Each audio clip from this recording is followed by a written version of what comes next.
മഹത്വമുള്ള നാമത്തിന് സ്തോത്രം.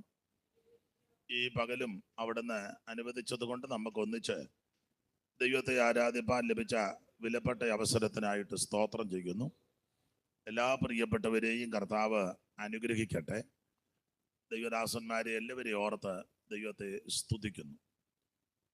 മറ്റ് മുഖവരകളിലേക്ക് ഇനി പോകുന്നില്ല. വായിച്ച വചനത്തെ അടിസ്ഥാനമാക്കി ചില കാര്യങ്ങൾ വചനത്തിൽ നിന്ന് നമുക്ക് ധ്യാനിക്കാം. അതിനെ ആധാരമായിട്ട് വായിച്ചത് വളരെ പരിചിതമായ വേദശകലമാണ്. പുറപ്പാട് പുസ്തകം 17-ാം അധ്യായത്തിന്റെ 11-ാം വാക്യമാണ്. മോശെ കൈ ഉയർത്തിയിരിക്കുമ്പോൾ ഇസ്രായേൽ ജയിക്കും.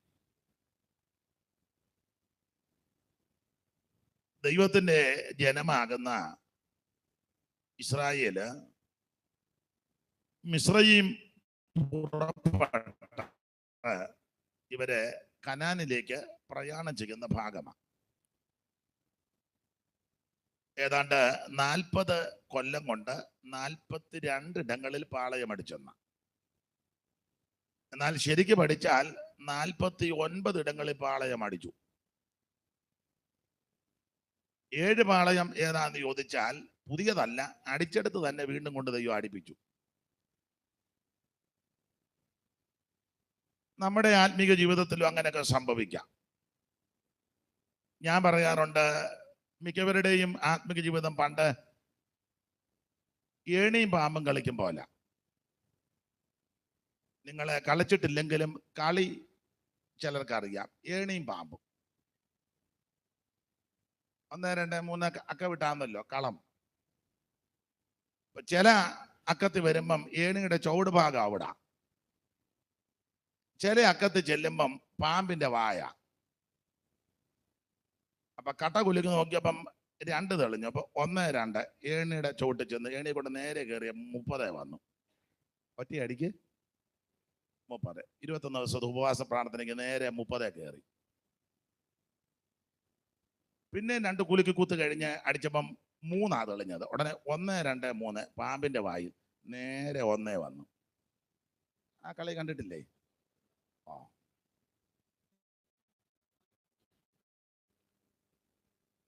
ഇപ്പോഴത്തെ നോട്ടോ ഇരുമ്പം കണ്ടിട്ട് മിക്കത് 1 വന്ന് നിൽക്കുക. 30 കയറിയതാ. അതിന് സഭയിലെ ഉപവാസ പ്രാർത്ഥനയാ. 3, 7, 21 ഏണിയും പാമ്പും കളിക്കുക. അപ്പോൾ ഇവര് ഈ 40 വർഷം യാത്ര ചെയ്ത് ഏതാണ്ട് 42 ഇടങ്ങളിൽ പാളയമടിച്ചു. മിസ്രയീമിലെ റമസേസിൽ തുടങ്ങിയത്. റമസേസ്, സുക്കോത്ത്, പീതാര്, ഏതാര്, ചെങ്കടല്, അക്കരെ കയറി ഷൂറ്, മാറ, എലിയമ, അർണോന്, പാറാൻ അതിന്റെ ചരിവ്, അർണോൻ ചരിവിന്റെ തെക്കേ വശം, പിന്നെ തിരിച്ച് സീൻ മരുഭൂമി, പിന്നെ പാറാൻ മരുഭൂമി. ഇങ്ങനെ ഇവരെ കറക്കുകയായിട്ട്. അപ്പൊ ഇങ്ങനെ ഇവര് യാത്ര ചെയ്തു വന്ന സന്ദർഭത്തിൽ ഇവരുടെ പ്രയാണവേളയിൽ പ്രാരംഭ സമയങ്ങളിൽ സംഭവിച്ച പ്രധാനപ്പെട്ട ഒരു വിഷയമാണ് ഈ 17-ാം അധ്യായത്തിൽ കൊടുത്തിരിക്കുന്നത്. അനേക വിഷയങ്ങളുണ്ടെങ്കിൽ പ്രധാനമായ ഒരു വിഷയം. ആ പ്രധാനമായ വിഷയം മറ്റൊന്നുമല്ല, നിങ്ങൾക്കറിയാം, നിങ്ങൾ പഠിച്ചിട്ടുള്ളതാ, അമാല്യക്കും ആയിട്ടുള്ള യുദ്ധം. ഇത് ചെറിയ യുദ്ധമല്ല, ഒരു വലിയ യുദ്ധമാണ്. ഇസ്രായേല് മിസ്രയീം പുറപ്പെട്ടു, കുഞ്ഞാടിനെ അറുത്ത് ചോരത്തളി ആചരിച്ചു. അത് പുതിയ നിയമത്തിന്റെ ഉപദേശം അനുസരിച്ച് പഠിക്കുമ്പോൾ രക്ഷാനിർണയത്തെ കാണിക്കുന്നു. നമ്മുടെ കുഞ്ഞാടും അറുക്കപ്പെട്ടിരിക്കുന്നു ക്രിസ്തു തന്നെ. അപ്പോൾ അത് രക്ഷാനിർണയത്തെ കാണിക്കുന്നു.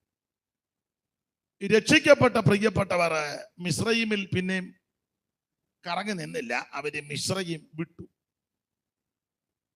അങ്ങനെ അവര് മിസ്രയീം വിട്ട്, നമുക്കറിയാം, നിങ്ങൾക്കറിയാം, യാത്ര ചെയ്ത് ചെങ്കടൽ തീരത്ത് വന്ന് നിൽക്കുക. മുൻപിലെ ചെങ്കടൽ, 2 വശവും പർവ്വതം, പിറകിലെ വലിയ ശബ്ദം കേൾക്കാം. ഇസ്രായേല് തലപൊക്കി നോക്കിയപ്പോൾ ഫറവോന്റെ സൈന്യം വരുന്നു. വെറുതെ അല്ല വരുന്നത്, സെലക്റ്റഡ് ആയിട്ടുള്ള ഒരു 600 ഇരുമ്പ് രഥങ്ങൾ, പിന്നെ വേറെ കുതിരയും കുതിരപ്പടയും തേരും തേരാളികളും വേറെ. വീണ്ടെടുക്കപ്പെട്ട ദൈവമക്കളെ നശിപ്പിക്കാനായി വരുന്നത്. വെറുതെ വരികയല്ല. വരുമ്പം പറയുന്ന കാര്യം 15:9 വായിച്ച് എന്തുവാ പറയുന്നത് നമുക്കറിയാം. 15:9 ഞാൻ പിന്തുടരും, പിടിക്കും, കൊള്ള പങ്കിടും. എന്റെ ആശ അവരാൽ പൂർത്തിയാകും. ഞാൻ എന്റെ വാൾ ഊരും, എന്റെ കൈ അവരെ നിഗ്രഹിക്കും എന്ന് ശത്രു പറഞ്ഞു. ഇത് പറഞ്ഞുകൊണ്ടായി വരുന്നത്. ഞാൻ പിന്തുടരും, പിടിക്കും, കൊള്ള പങ്കിടും, എന്റെ ആശ അവരാൽ പൂർത്തീകരിക്കും, ഞാൻ എന്റെ വാൾ ഊരും, എന്റെ കൈ അവരെ നിഗ്രഹിക്കും. ഇതൊക്കെ പറഞ്ഞായി പുറകെ വരുന്നു.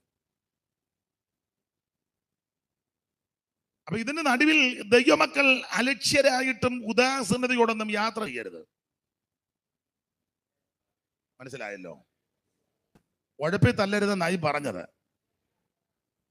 നിന്റെ പിന്നാലെ ഒരുവൻ വരുന്നുണ്ട്, പിന്തുടരുന്നുണ്ട്, നിന്നെ പിടിക്കും, കൊള്ള പങ്കിടും, ആശ പൂർത്തീകരിക്കും, വാളൂരും, വെട്ടും. ഇതൊക്കെ പറഞ്ഞ ഈ പുറകെ വരുന്നത്.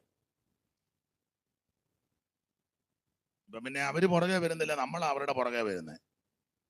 അവർക്ക് കുറച്ചുകൂടെ സ്പീഡ് ഉണ്ടെന്നാ തോന്നുന്നത്.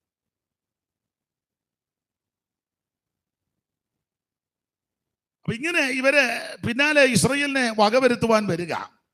നിങ്ങൾക്കറിയാം, ചെങ്കടൽ തീരത്ത് വന്നു. ഏതാണ്ട് 75-100 അടി കനത്തിലായി വെള്ളം കിടക്കുന്ന.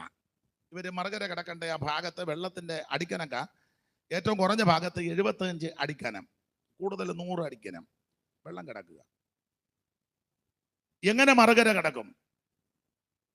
ഇവരാകെ ഭാരപ്പെടുക മാത്രമല്ല, ഇവര് പിന്നെ പിറുപിറുത്തു.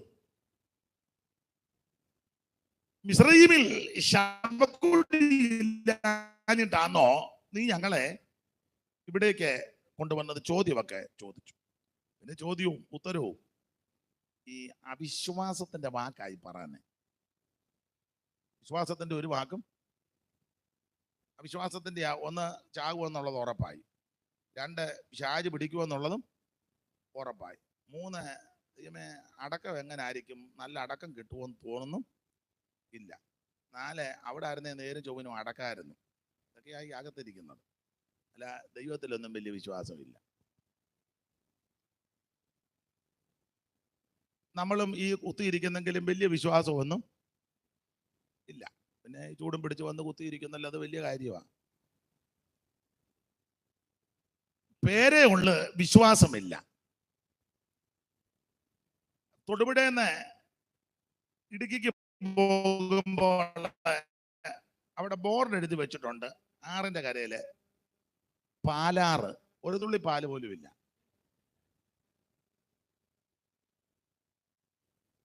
നമ്മുടെ വീടുകളിലൊക്കെ എഴുതിയിട്ടുണ്ട് ബദേല്. അനുഭവമൊന്നും അവിടെ ഇല്ല, വെറുതെ എഴുതി വെച്ചിരിക്കുന്നേ ഉള്ളൂ. പീസ് കോട്ടേജ് എന്നും തെറിയും അടിയ, വഴിയെ പോലും ആർക്കും നടക്കാൻ ഒക്കുന്നില്ല. മതിലേലും ഗേറ്റിൽ എഴുതി വെച്ച പീസ് കോട്ടേജ്. ഇവർക്ക് ദൈവത്തിൽ വലിയ വിശ്വാസമൊന്നുമില്ല.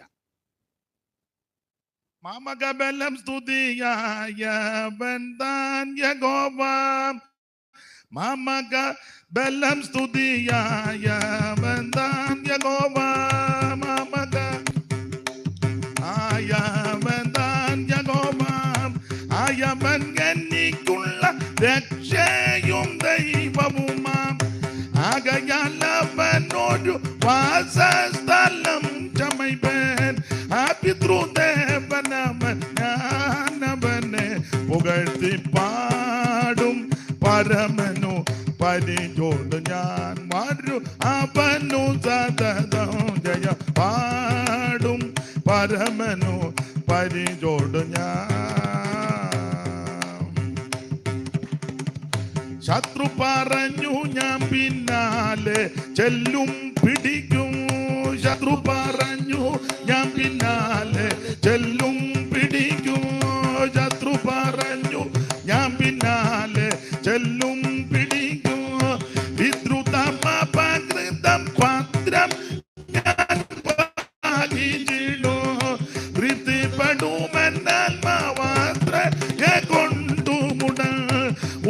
നീച്ചൻ വാളാൽ നിഗ്രഹിക്കും. അവരെ പാടും പരമനു പരിചോട് ഞാൻ വരുമവനു സതതം ജയം പാടും പരമനു പരിചോട് ഞാൻ. അപ്പൊ ശത്രു വരുന്നത് പിടിക്കും, പിന്തുടരും, കൊള്ള പങ്കിടും എന്ന് പറഞ്ഞ ഇവർക്ക് ദൈവത്തിൽ വലിയ വിശ്വാസമൊന്നുമില്ല. അതുകൊണ്ടാ ദൈവം തമ്പുരാൻ മോശയോട് പറഞ്ഞു, യുദ്ധങ്ങളോട് മിണ്ടാതിരിക്കാൻ പറയാം. ഈ വിശ്വാസവും പ്രത്യാശയും ഇല്ലാത്തവൻ അധികം മിണ്ടാതിരിക്കുന്നതാ. അങ്ങനെയുള്ളവനെ കമ്മിറ്റിയിലും എടുക്കരുത്, അവൻ പ്രശ്നം ഉണ്ടാക്കും. വിശ്വാസമില്ല, പ്രത്യാശയില്ല, ദൈവമായിട്ട് ഇവൻ കമ്മിറ്റി നമ്മൾ പറയാം നമുക്കൊരു കൺവെൻഷൻ നടത്തും. ഇപ്പം നടത്തിയിട്ട് വലിയ കാര്യമൊന്നും ഉണ്ടോ? നമുക്കൊരു കൺവെൻഷൻ, ഒരു യോഗം, ആൾക്കാർ വരുമെന്ന് ഈ ചൂടും പിടിച്ച് ആര് വന്ന് നമുക്ക് ഓപ്പൺ സ്റ്റേജ്, മിക്കവാറും മഴ പെയ്യാൻ സാധ്യത ഉണ്ട്. ഇവന് വിശ്വാസമില്ലെന്ന് വെറുതെ ഇതിനകത്ത് കയറി പാത്തിരിക്കുക. സ്തോത്രം. നമുക്ക് നടത്തിയ ചെലവാണെന്ന്, ഇതാരാ ഇതിൻ്റെയൊക്കെ പുറകെ ഉണ്ടോ? എന്നിട്ടെല്ലാം ഭംഗിയാകുമ്പോൾ മുഴുത്ത വാട്ടി വിട്ടുകൊണ്ട് പ്രൈസ് ദി ലോർഡ് ഉണ്ടോ? വിശ്വാസമൊന്നുമില്ല. ഞാൻ ഇവിടുത്തെ കാര്യമല്ല പറഞ്ഞത്, പൊതുവിലുള്ള കാര്യം. അങ്ങനെ ആരെങ്കിലും ഇവിടെ ഉണ്ടെങ്കിൽ നിങ്ങളുടെ കാര്യം കൂടെ ചേർത്തായി പറയാൻ. സ്തോത്രം. നീ ദൈവത്തിൽ വിശ്വസിക്കേ. വിശ്വസിക്കുന്നവരാൽ ഈ അടയാളങ്ങൾ നടക്കുമെന്നാ. Price the Lord. ദൈവം നമുക്ക് വേണ്ടി അത്ഭുതം ചെയ്യും. ഈ വിശ്വാസമില്ലാത്തവർ അധികം മിണ്ടാതിരിക്കുന്നതാ. അതാ മോശയോട് ദൈവം പറഞ്ഞു മിണ്ടാതിരിക്കാൻ പറയാം. മോശ പറഞ്ഞു മിണ്ടാതിരിക്കും, നാവടക്ക്, നിന്റെ പൊന്നും കൊടുത്ത നാവ് തുറക്കാതിരിക്കുന്നതാ നല്ലത്. മിണ്ടാതിരിക്കും, ദൈവം അത്ഭുതം ചെയ്യാൻ പോവുക. Price the Lord. ദൈവം നിങ്ങൾക്ക് വേണ്ടി അത്ഭുതം ചെയ്യും. നിങ്ങൾ മിണ്ടാതിരിക്കേ, ദൈവം അത്ഭുതം ചെയ്യും. ശത്രുവിന്റെ കയ്യിൽ നിന്നെ ദൈവം കൊടുക്കത്തില്ല. വൈരിയുടെ ഇഷ്ടത്തിന് ദൈവം നിന്നെ വിട്ടുകൊടുക്കത്തില്ല. ഈ തിരുവചനം പഠിപ്പിക്കുന്നത് തന്റെ കുറുപ്രാവിനെ ദുഷ്ടമൃഗത്തിന് ഏൽപ്പിക്കത്തില്ല. ദുഷ്ടന്റെ ആശ നശിച്ചു പോകും. യഹോവ നിന്നെ ചുറ്റി പരിപാലിക്കും. അനർത്ഥ ദിവസത്തിൽ അവൻ കൂടാരത്തിൽ നിന്നെ ഒളിപ്പിക്കും. തിരുനിവാസത്തിന്റെ മറവിൽ നിന്നെ മറയ്ക്കും. മാത്രമല്ല പാറമേ നിന്നെ ഉയർത്തും. Price the Lord. മോശയോട് ദൈവം പറഞ്ഞിട്ടുണ്ടായിരിക്കാൻ പറയാം. ഈ അവിശ്വാസം പറയുന്നവരുമായിട്ട് കൂടുതൽ ചങ്ങാത്തത്തിന് പോകാതിരിക്കുന്നതാ. അവരെ കാണാൻ പിണങ്ങൊന്നും വേണ്ട. സ്തോത്രം. സൗഖ്യം ആന്നേ അത്ര പിന്നെ പിന്നെ നിൽക്കരുത് അവിടെ. അതൊക്കെ ആന്നേന്ന് പറഞ്ഞേച്ച് പിന്നെ പിന്നെ നെല്ലിക്കാ ചാക്കന്നെ കുത്തടിക്കും പോലെ അവിശ്വാസം പറയും. ഈ ഇവര് ചെങ്കടൽ തീരത്ത് വന്ന് നിൽക്കുക. മുൻപ് ചെങ്കടൽ, ഇരുവശവും പർവ്വതം, പുറകെ ഫറവോന്റെ സൈന്യം. ദൈവത്തിന്റെ പദ്ധതി ചെങ്കടല് വായും പിളർന്നാ നിൽക്കുന്നത് ഇവരെ വിഴുങ്ങാൻ. കാരണം യെശയ്യാ പ്രവചനത്തിൽ ഇങ്ങനൊരു വാക്യമുണ്ട്, യഹോവ മിസ്രയീം കടലിന്റെ നാവിന്. അപ്പൊ അതൊരു ശക്തിയാ, ഒരു വ്യക്തി പ്രഭാവമാ. മിസ്രയീം കടലിന്റെ നാവ്, അപ്പൊ ഒരു വ്യക്തിയെ കാണിക്കുന്നതാ. ഈ ഹൈന്ദവ പുരാണം പഠിക്കുമ്പോൾ ധാരാളം ദൈവങ്ങളുണ്ട്. വാര്യരെ പണ്ട് കൊടുത്തിരിക്കുന്ന പ്രയോഗം ഇങ്ങനെ, മൂർത്തി 3 കോടി ദേവന്മാരുമിന്ന് മൂർത്തിയായി മുപ്പാരിനു വിളക്കുമായി. 33 കോടി ദൈവങ്ങളെന്നാ.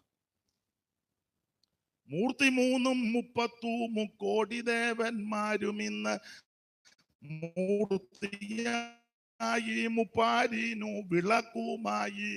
മാർത്താണ്ഡാഖ്യയായിരിക്കും പ്രത്യക്ഷ ദേവതയുടെ മാഹാത്മ്യമോർത്തിട്ടു മനസ്സുരുകിയിടുന്നു. അപ്പം 33 കോടി ദൈവങ്ങൾ എന്ന അവിടെ ഒരു പ്രയോഗം. ഓരോന്നിനും ഓരോ ദൈവങ്ങളാ. ഈ വായുവിന് ഒരു ദൈവമുണ്ട്, വായു ഭഗവാൻ. അഗ്നിക്ക് ഒരു ദൈവമുണ്ട്, അനലൻ. അങ്ങനെ പഠിക്കുമ്പം ഈ വെള്ളം അതിനൊരു ദൈവമുണ്ട്, അത് വരുണൻ. അത് ആ വരുണ ഭഗവാൻ എന്നൊക്കെ അവർ പറയും. പണ്ട് വരുണനെ ഒരാള് ഇരുന്ന് തടഞ്ഞു. സ്കൂളിൽ പഠിച്ചതാ പണ്ട്. കാർത്തികവീര്യാർജുനൻ. നിങ്ങളിപ്പോ ചിന്തിക്കുക ഇയാള് പുരാണ കഥ പഠിപ്പിക്കാൻ വന്നതാണോ എന്നായിരിക്കും. അല്ല. അപ്പൊ അങ്ങനെ വെള്ളങ്ങൾക്കൊരു അധിപനുണ്ട്. വെളിപ്പാട് പുസ്തകം പഠിക്കുമ്പോൾ ഇങ്ങനെ ഒരു പ്രയോഗമുണ്ട് മലയാളത്തിൽ. അനന്തരം ജലാധിപതിയായ ഒരു ദൂതനെ ഞാൻ കണ്ടെന്ന. വെളിപ്പാടിൽ അങ്ങനെ. അനന്തരം ജലാധിപതിയായ ഒരു ദൂതൻ. അപ്പൊ ഇതിനൊരു അധിപതിയുണ്ട്. അതുകൊണ്ട് യെശയ്യാവ് പറഞ്ഞിരിക്കുന്നത് യഹോവ മിസ്രയീം കടലിന്റെ നാവിന് ഒരു ശക്തിയായത് വ്യക്തിയാ. വീണ്ടെടുക്കപ്പെട്ട ദൈവമക്കൾ യാത്ര ചെയ്തു വരുമ്പോൾ ഈ ശക്തി വിഴുങ്ങാൻ നിൽക്കുക. ചെങ്കടല് പുറകില് ഫറവോനും സൈന്യവും വരുന്നു. ഞാൻ പിടിക്കും, പിന്തുടരും, കൊള്ള പങ്കിടും. എൻ്റെ ഭാഷ പറഞ്ഞ നിങ്ങൾക്ക് മനസ്സിലാകുന്ന രീതി പറഞ്ഞ മുമ്പിലെ കടല്, പുറകെ ചെകുത്താൻ. അതാ പഴയ ആൾക്കാർ പറഞ്ഞത്. എൻ്റെ ബേയിച്ച ഞാൻ കുറെ നാളായിട്ട് ചെകുത്താനും, അതിവിടുന്ന് കിട്ടിയ പഴഞ്ചൊല്ല. ചെകുത്താൻ പുറകെ വരുന്നു, കടല്. വല്ലാത്ത പ്രതിസന്ധി.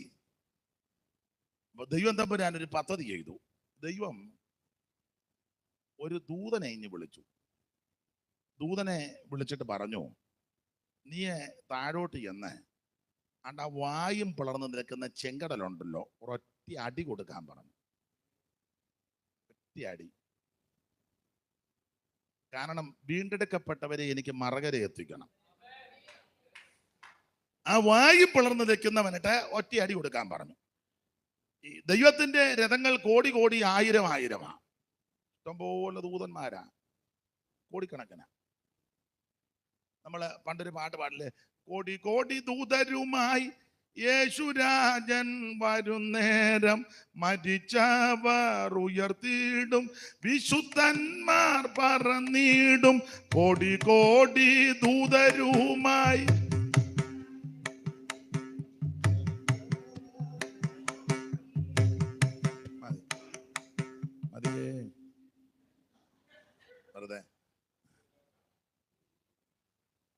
അപ്പോൾ കോടി കോടി ദൂതന്മാര് നമ്മളെ പോലെ ഇങ്ങനെ ഒന്നും അല്ല ഇരിക്കുന്നത്. തൂങ്ങിച്ചത്ത പോലൊന്നും അല്ല. എനിക്ക് തോന്നുന്നു മിക്കവരും രാവിലെ കട്ടൻ കപ്പയാ കടിച്ചെന്നാ തോന്നുന്നു, ഒരു ചെറിയ മാന്നതയൊക്കെ. ദൂതന്മാരെ ലൂക്കോസ് എഴുതിയിരിക്കുന്നത് ശക്തിയും ബലവുമേറിയ ദൂതന്മാരെന്നാണ്. ഒരു ദൂതൻ വന്ന ഒറ്റയടി 1,85,000. ഈ ടൈപ്പ് ദൂതന്മാരാ.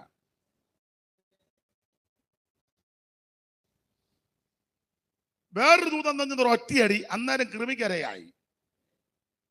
ഈ ടൈപ്പ് ദൂതന്മാരാ നമുക്ക് കാവലും. അപ്പൊ ഇങ്ങനെ ദൂതന്മാരെ നിൽക്കുക. ആ ദൈവം ഒരു ദൂതനെ ഇങ്ങ് വിളിച്ചിട്ട് പറഞ്ഞു ഒറ്റ അടി കൊടുക്കാൻ പറഞ്ഞു, വായും പിളർന്നു നിൽക്കുന്നവന്. ദൂതൻ അങ്ങോട്ട് വന്ന് ആ വായും പിളർന്നു നിൽക്കുന്ന ചെങ്കടലിനെ ഒരൊറ്റ അടി അടിച്ചു. ഒറ്റ അടി അടിച്ചപ്പോൾ ചെങ്കടല് 2 അല്ല 7 കൈവഴിയായി. 2 ആരാ പറഞ്ഞു?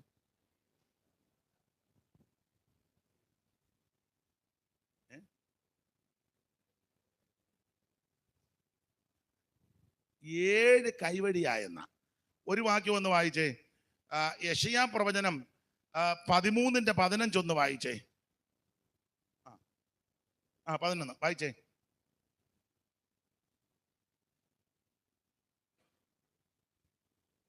ഞാൻ യഹോവ മിസ്രയീം കടലിന്റെ നാവിന് വായിച്ചേ.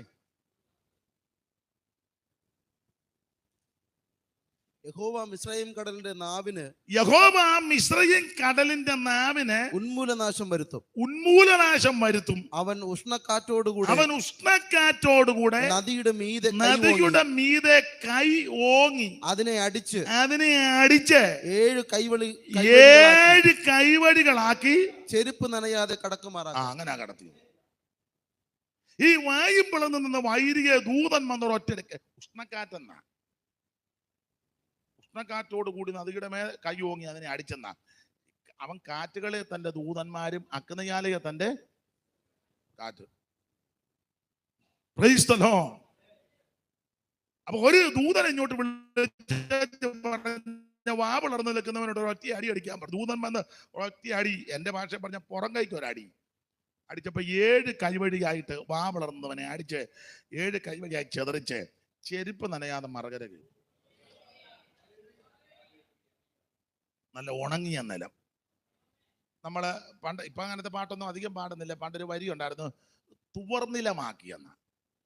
ചെങ്കടൽ പിളർന്നു നല്ല തുവർനില, ശങ്കയന്യെ താൻ ജനത്തെ നടത്തിയോനെ. ചെങ്കടൽ പിളർന്നു നല്ല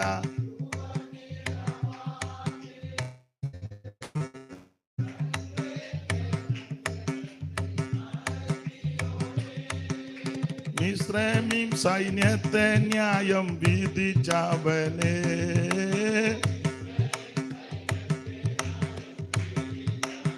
അപ്പൊ ചുരുക്കി പറഞ്ഞാൽ, വീണ്ടെടുക്കപ്പെട്ട ദൈവമക്കൾക്ക് കടന്നു പോകുവാൻ ദൈവം അത്ഭുതത്തിന്റെ വഴിയൊരുക്കി. ദൈവത്തിന്റെ മഹത്വം. അങ്ങനെ പുത്തൻ വഴികൾ തുറന്ന് ഇവരെ ദൈവം മറകര കയറ്റി. തുവർനില വന്ന എന്ന് പറഞ്ഞാൽ എല്ലാം ഉണങ്ങി. ഇവര് പോയപ്പം പൂഴി പറന്നെന്ന, പൂഴി പറക്കുക അതുപോലെ ഉണക്കി. ഈ പൂഴി പറക്കാനും ഉണക്കാനും കാര്യം, ചെറുതായിട്ടൊന്ന് വറ്റിച്ച വിടുന്നെങ്കിൽ ഇവര് യാത്ര ചെയ്ത് ചെങ്കടലിന്റെ നടുഭാഗത്ത് വരുമ്പോൾ മണ്ണിന് മയം ഉണ്ടെങ്കിൽ ഇവര് പറയും, ചാക്കോച്ച നമുക്ക് അക്കരയ്ക്ക് പോകണ്ട, നമുക്ക് ഇവിടെ ഒരു ബിസിനസ് തുടങ്ങുന്നതാ നല്ലത്. അതിനാ ഇത് നല്ല മണ്ണാ, പശപ്പുള്ളതാന്ന, നമുക്ക് ചവിട്ടി കുഴച്ച് കാരണം നേരത്തെ കുഴയായിരുന്നല്ലോ, അവിടെ നിന്നപ്പോഴും കുഴയായിരുന്നു. അപ്പൊ ഇതും നല്ല മയമുള്ള മണ്ണാണ്, നമുക്ക് നന്നായിട്ട് ഇവിടെ നിന്നങ്ങ് കുഴയ്ക്കാം. ദൈവത്തിന് അറിയാം. യോമാരിത് ഇടയ്ക്ക് നിന്ന് കുഴയ്ക്ക് വന്ന് യോഗ വന്നതിൽ ഇടയ്ക്ക് യോമാര് കുഴയ്ക്കും. സഭായോഗത്തിന് ഇടയ്ക്ക് ഇവര് സാക്ഷിക്ക് എഴുന്നേറ്റ് ഇത് കുഴയ്ക്കും. നിങ്ങളെ ഞാൻ കൺവെൻഷനൊക്കെ പോകുമ്പോൾ ചിലരോട് പറയും, ചിലർക്ക് ലാസ്റ്റ് ദിവസം വിളിക്കുമ്പോൾ ഞാൻ പറയും, ജോർജ് കുട്ടി നന്ദി വാചകവും സ്വോത്ര കാഴ്ച എല്ലാം അങ്ങ് എടുത്ത് തീർത്തേക്കാൻ പറയും. ഇല്ലെങ്കിൽ ഇത് നമ്മളൊരു ശുശ്രൂഷ ചെയ്ത് ഒടുവിലൊരു പാട്ടുമൊക്കെ പാടി ഒരു ആത്മീക അന്തരീക്ഷത്തിലാണ് ഇത് നിർത്തേണ്ടത്. ഇത് കഴിയുമ്പം നന്ദി വാചകത്തിന് ഒരുത്തം കയറി വരും, ബെടലയായിരിക്കും കയറി വരുന്നത്. അതെ, ആ അന്തരീക്ഷം മുഴുവൻ കെടുത്തി. കുറെ പേര് എഴുന്നേറ്റ് പോയി, കുറെ പേര് കുഴഞ്ഞു, പിന്നെ കുറെ പേർക്ക് പോകാനൊക്കത്തില്ല. കാരണം എഴുന്നേറ്റ് പോയാൽ നടത്തിപ്പുകാരൻ നോട്ട് ചെയ്യും. അവരിരുന്ന് വിഷമിച്ച് ഈ പുള്ളി ഇത് മുഴുവനിട്ട് അന്തരീക്ഷം കുഴച്ച് വല്ലാതാക്കി കളയും.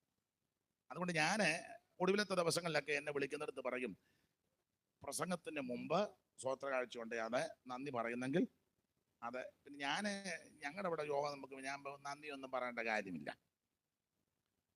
വിളിച്ച കർത്തൃദാസന്മാർക്ക് നന്ദി. എന്തിനു നന്ദി? നമ്മളെ ഏൽപ്പിച്ച കാര്യമായത്. വിളിക്കുന്നിടത്തും അയക്കുന്നിടത്ത് പോയി ശുശ്രൂഷിക്കണം. ഇതിനു വേണ്ട നന്ദി. നമ്മളെല്ലാവരും ദൈവത്തിനാണ് നന്ദി പറയേണ്ടത്, ഇല്ലേ? ചെല്ലി പറയാനുണ്ട്, കർത്താവിൻ്റെ ദാസനെ ഇരിക്കാൻ നേരമില്ലായിരുന്നു, അപ്പൊ അങ്ങനെ അപ്പിടി ഇപ്പിടി വന്നതിനൊത്തിരി നല്ലതാ. പക്ഷേ വന്നവനും നിന്നവനും എല്ലാം ദൈവത്തിന് നന്ദി പറയണം, അതല്ലേ? പാട്ടുകാർക്ക് നന്ദി. എന്തിനവർക്ക് നന്ദി? അവർക്ക് കാശ് കൊടുക്കുന്നതല്ലേ. അവര് ഇങ്ങോട്ടാണ് നന്ദി പറയേണ്ടത്. ഈ കുന്തവും കോടാലിയും വരയ്ക്കാത്ത ചുമ്മാ ഇരിക്കുകയായിരുന്നു, അന്നേരം എടുത്തോണ്ട് പാടാ കൊട്ടാന്ന് പറഞ്ഞ്, അല്ലേ? അല്ല, ഞാൻ തമാശ. ജോസും ടീമും നിങ്ങൾക്ക് നന്ദി പറയണം പോകുന്നതിന് മുന്നേ. ഞങ്ങള് പ്രോഗ്രാം ഒന്നും ഇല്ലാതിരുന്നപ്പോൾ നിങ്ങൾ വിളിച്ചതിന് നന്ദി. ഞാനും ദൈവത്തിന് നന്ദി പറഞ്ഞാൽ പിന്നെ നിങ്ങൾക്ക് നന്ദി പറയണം, ഇല്ലേ? ദൈവത്തിന് നന്ദി പറഞ്ഞാൽ എന്നെ ഈ തൃശ്ശൂർ പട്ടിക്കാട് 2 ദിവസം കൊണ്ടുവന്ന് സ്റ്റേജ് വല്ല ഒരുക്കി തന്നതിന് നിങ്ങൾക്ക് നന്ദി. അല്ല, നിങ്ങൾ എനിക്കല്ല നന്ദി പറയണ്ട.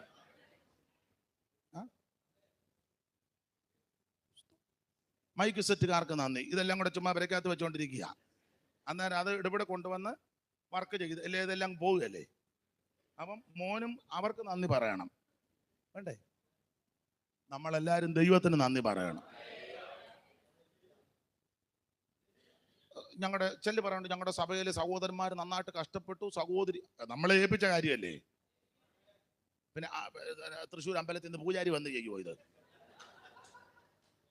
അല്ല, എനിക്ക് മനസ്സിലാകുന്നില്ല. വടക്കനാഥ ക്ഷേത്രത്തിൽ നിന്ന് പൂജാരിയാണോ വന്ന് ഇത് ചെയ്യണ്ടേ? അല്ല, ഇത് നമ്മൾ തന്നെ ചെയ്യണം. എന്റെ ഭാഷയെ പറഞ്ഞാൽ നമ്മളെ ഏൽപ്പിച്ച കാര്യം നമ്മൾ നന്നായിട്ട് ചെയ്യുന്നില്ല. നമ്മളാരും നന്നായിട്ട് ആരാ കുറ്റരോഗി പറഞ്ഞത് വലിയ സദ്വർത്തമാന ദിവസമാണ്. നമ്മൾ മിണ്ടാതിരിക്കുക, നമുക്ക് കുറ്റം വരും. സ്തോത്രം. എനിക്ക് ഇതിനോടൊന്നും അങ്ങനെ വലിയ, നിങ്ങൾ എങ്ങനെയാണെന്ന് എനിക്ക് അറിയത്തില്ല, എനിക്ക് യോജിക്കാൻ പറ്റുന്നില്ല. നമ്മളെല്ലാം ആദ്യം ദൈവത്തിന് അങ്ങ് നന്ദി പറയണം. പിന്നെ ഒരു കൺവെൻഷന് വിളിച്ചാൽ നിങ്ങൾക്കാണ് നന്ദി പറയേണ്ടത്. എന്നെ വിളിച്ചല്ലോ, നന്ദി. അവരെ വിളിച്ചില്ലേ, അവരും നിങ്ങൾക്ക് നന്ദി. നിങ്ങളെല്ലാം ദൈവത്തിന് നന്ദി. ഇത് ചിലയിടത്ത് ചെന്ന് ചുമ്മാ അങ്ങ് സ്തോത്രം ഭക്ഷണം ഉണ്ടാക്കിയ മേരിക്ക് ഭക്ഷണം ഉണ്ടാക്കാതെ പിന്നെ എന്നാ വിഗ്രഹം ഉണ്ടാക്കണോ? ഇത് നമ്മളെ ഏൽപ്പിച്ച കാര്യമല്ലേ? ഏൽപ്പിച്ച കാര്യം നമ്മൾ കൃത്യം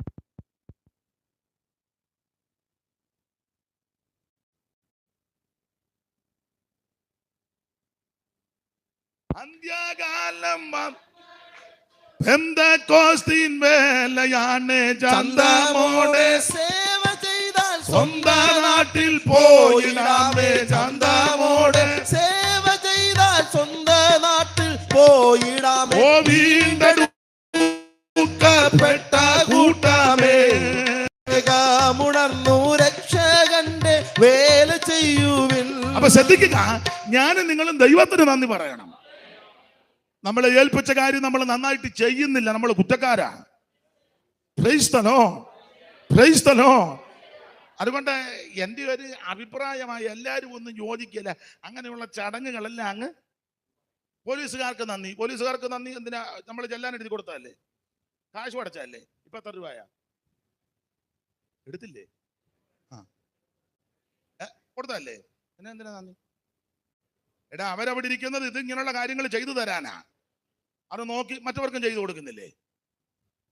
അവരുടെ അത്ര നമ്മളെല്ലാ പോസ്റ്റേലും മൈക്ക് വെക്കുന്നില്ലല്ലോ. മറ്റവർ ചെറുത് എല്ലാ പോസ്റ്റേലും വെക്കുക ഇല്ലേ? അല്ല, നമുക്ക് താല്പര്യമില്ലല്ലോ ആൾക്കാർ കേൾക്കണമെന്ന്. നമ്മൾ തന്നെ കേൾക്കണമെന്ന് വലിയ താല്പര്യം. നിങ്ങൾ ശ്രദ്ധിച്ചേ, എല്ലാ പോസ്റ്റേലും ചെറിയ ബോക്സ് കേട്ടിട്ടില്ലേ? 1-2 കിലോമീറ്റർ ചെന്നാലും കേൾക്കാം. ഈയിടെ ഞങ്ങളുടെ അവിടെ നിന്ന് യാത്ര ചെയ്ത് കുമ്പനാട്ടോട്ട് പോകാൻ നമ്മുടെ കൺവെൻഷന്. അപ്പോൾ കവിയൂർ അമ്പലത്തില് അവിടെ അവരുടെ ഉത്സവമാണ്. ഒരു 2-3 കിലോമീറ്റർ ദൂരത്തിൽ പോസ്റ്റലെല്ലാം കെട്ടിവെച്ചിരിക്കുക. അവിടെ പറയുന്ന എല്ലാം നാട്ടുകാർ മൊത്തം, നാട്ടുകാർക്ക് ആർക്കും പ്രശ്നവുമില്ല, പഠിക്കുന്ന വിഷയം പറയുന്നില്ല, ബഹളമാണെന്നും ഒന്നുമില്ല. നമ്മൾ ആ റോഡിലോട്ട് ഒരെണ്ണം വെച്ചാൽ മതി. നമ്മുടെ ഗ്രൗണ്ടിൽ നിന്ന് റോഡിലോട്ട് വെച്ചാൽ ഉടനെ അല്ലേ? പിന്നെ ഇതിന് ഇവർക്ക് എന്തിനും വേണ്ട നന്ദി പറയാന്? ചുരുക്കി പറഞ്ഞാൽ നമുക്ക് ആലിലെ വിറയ്ക്കുന്നത് പോലെ ഒന്ന് വിറയ്ക്കുക. അതിനായി തെക്കും പൊക്കും നോക്കി നന്ദി പറയാന്.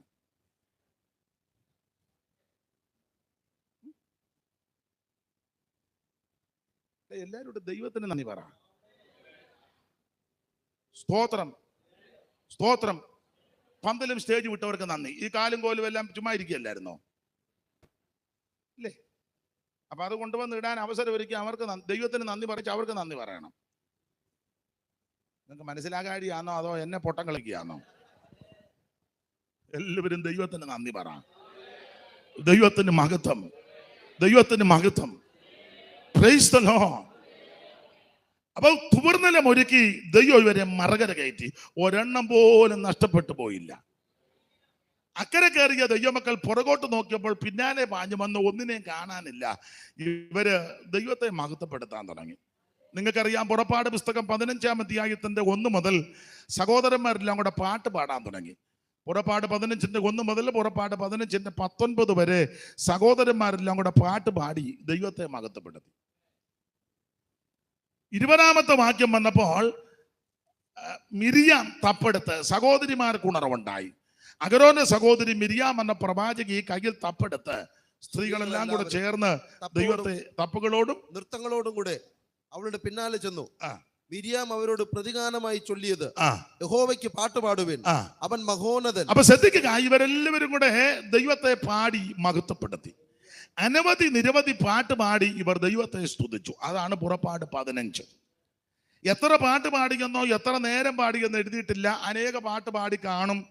അനേക സമയമെടുത്ത് പാടി കാണും.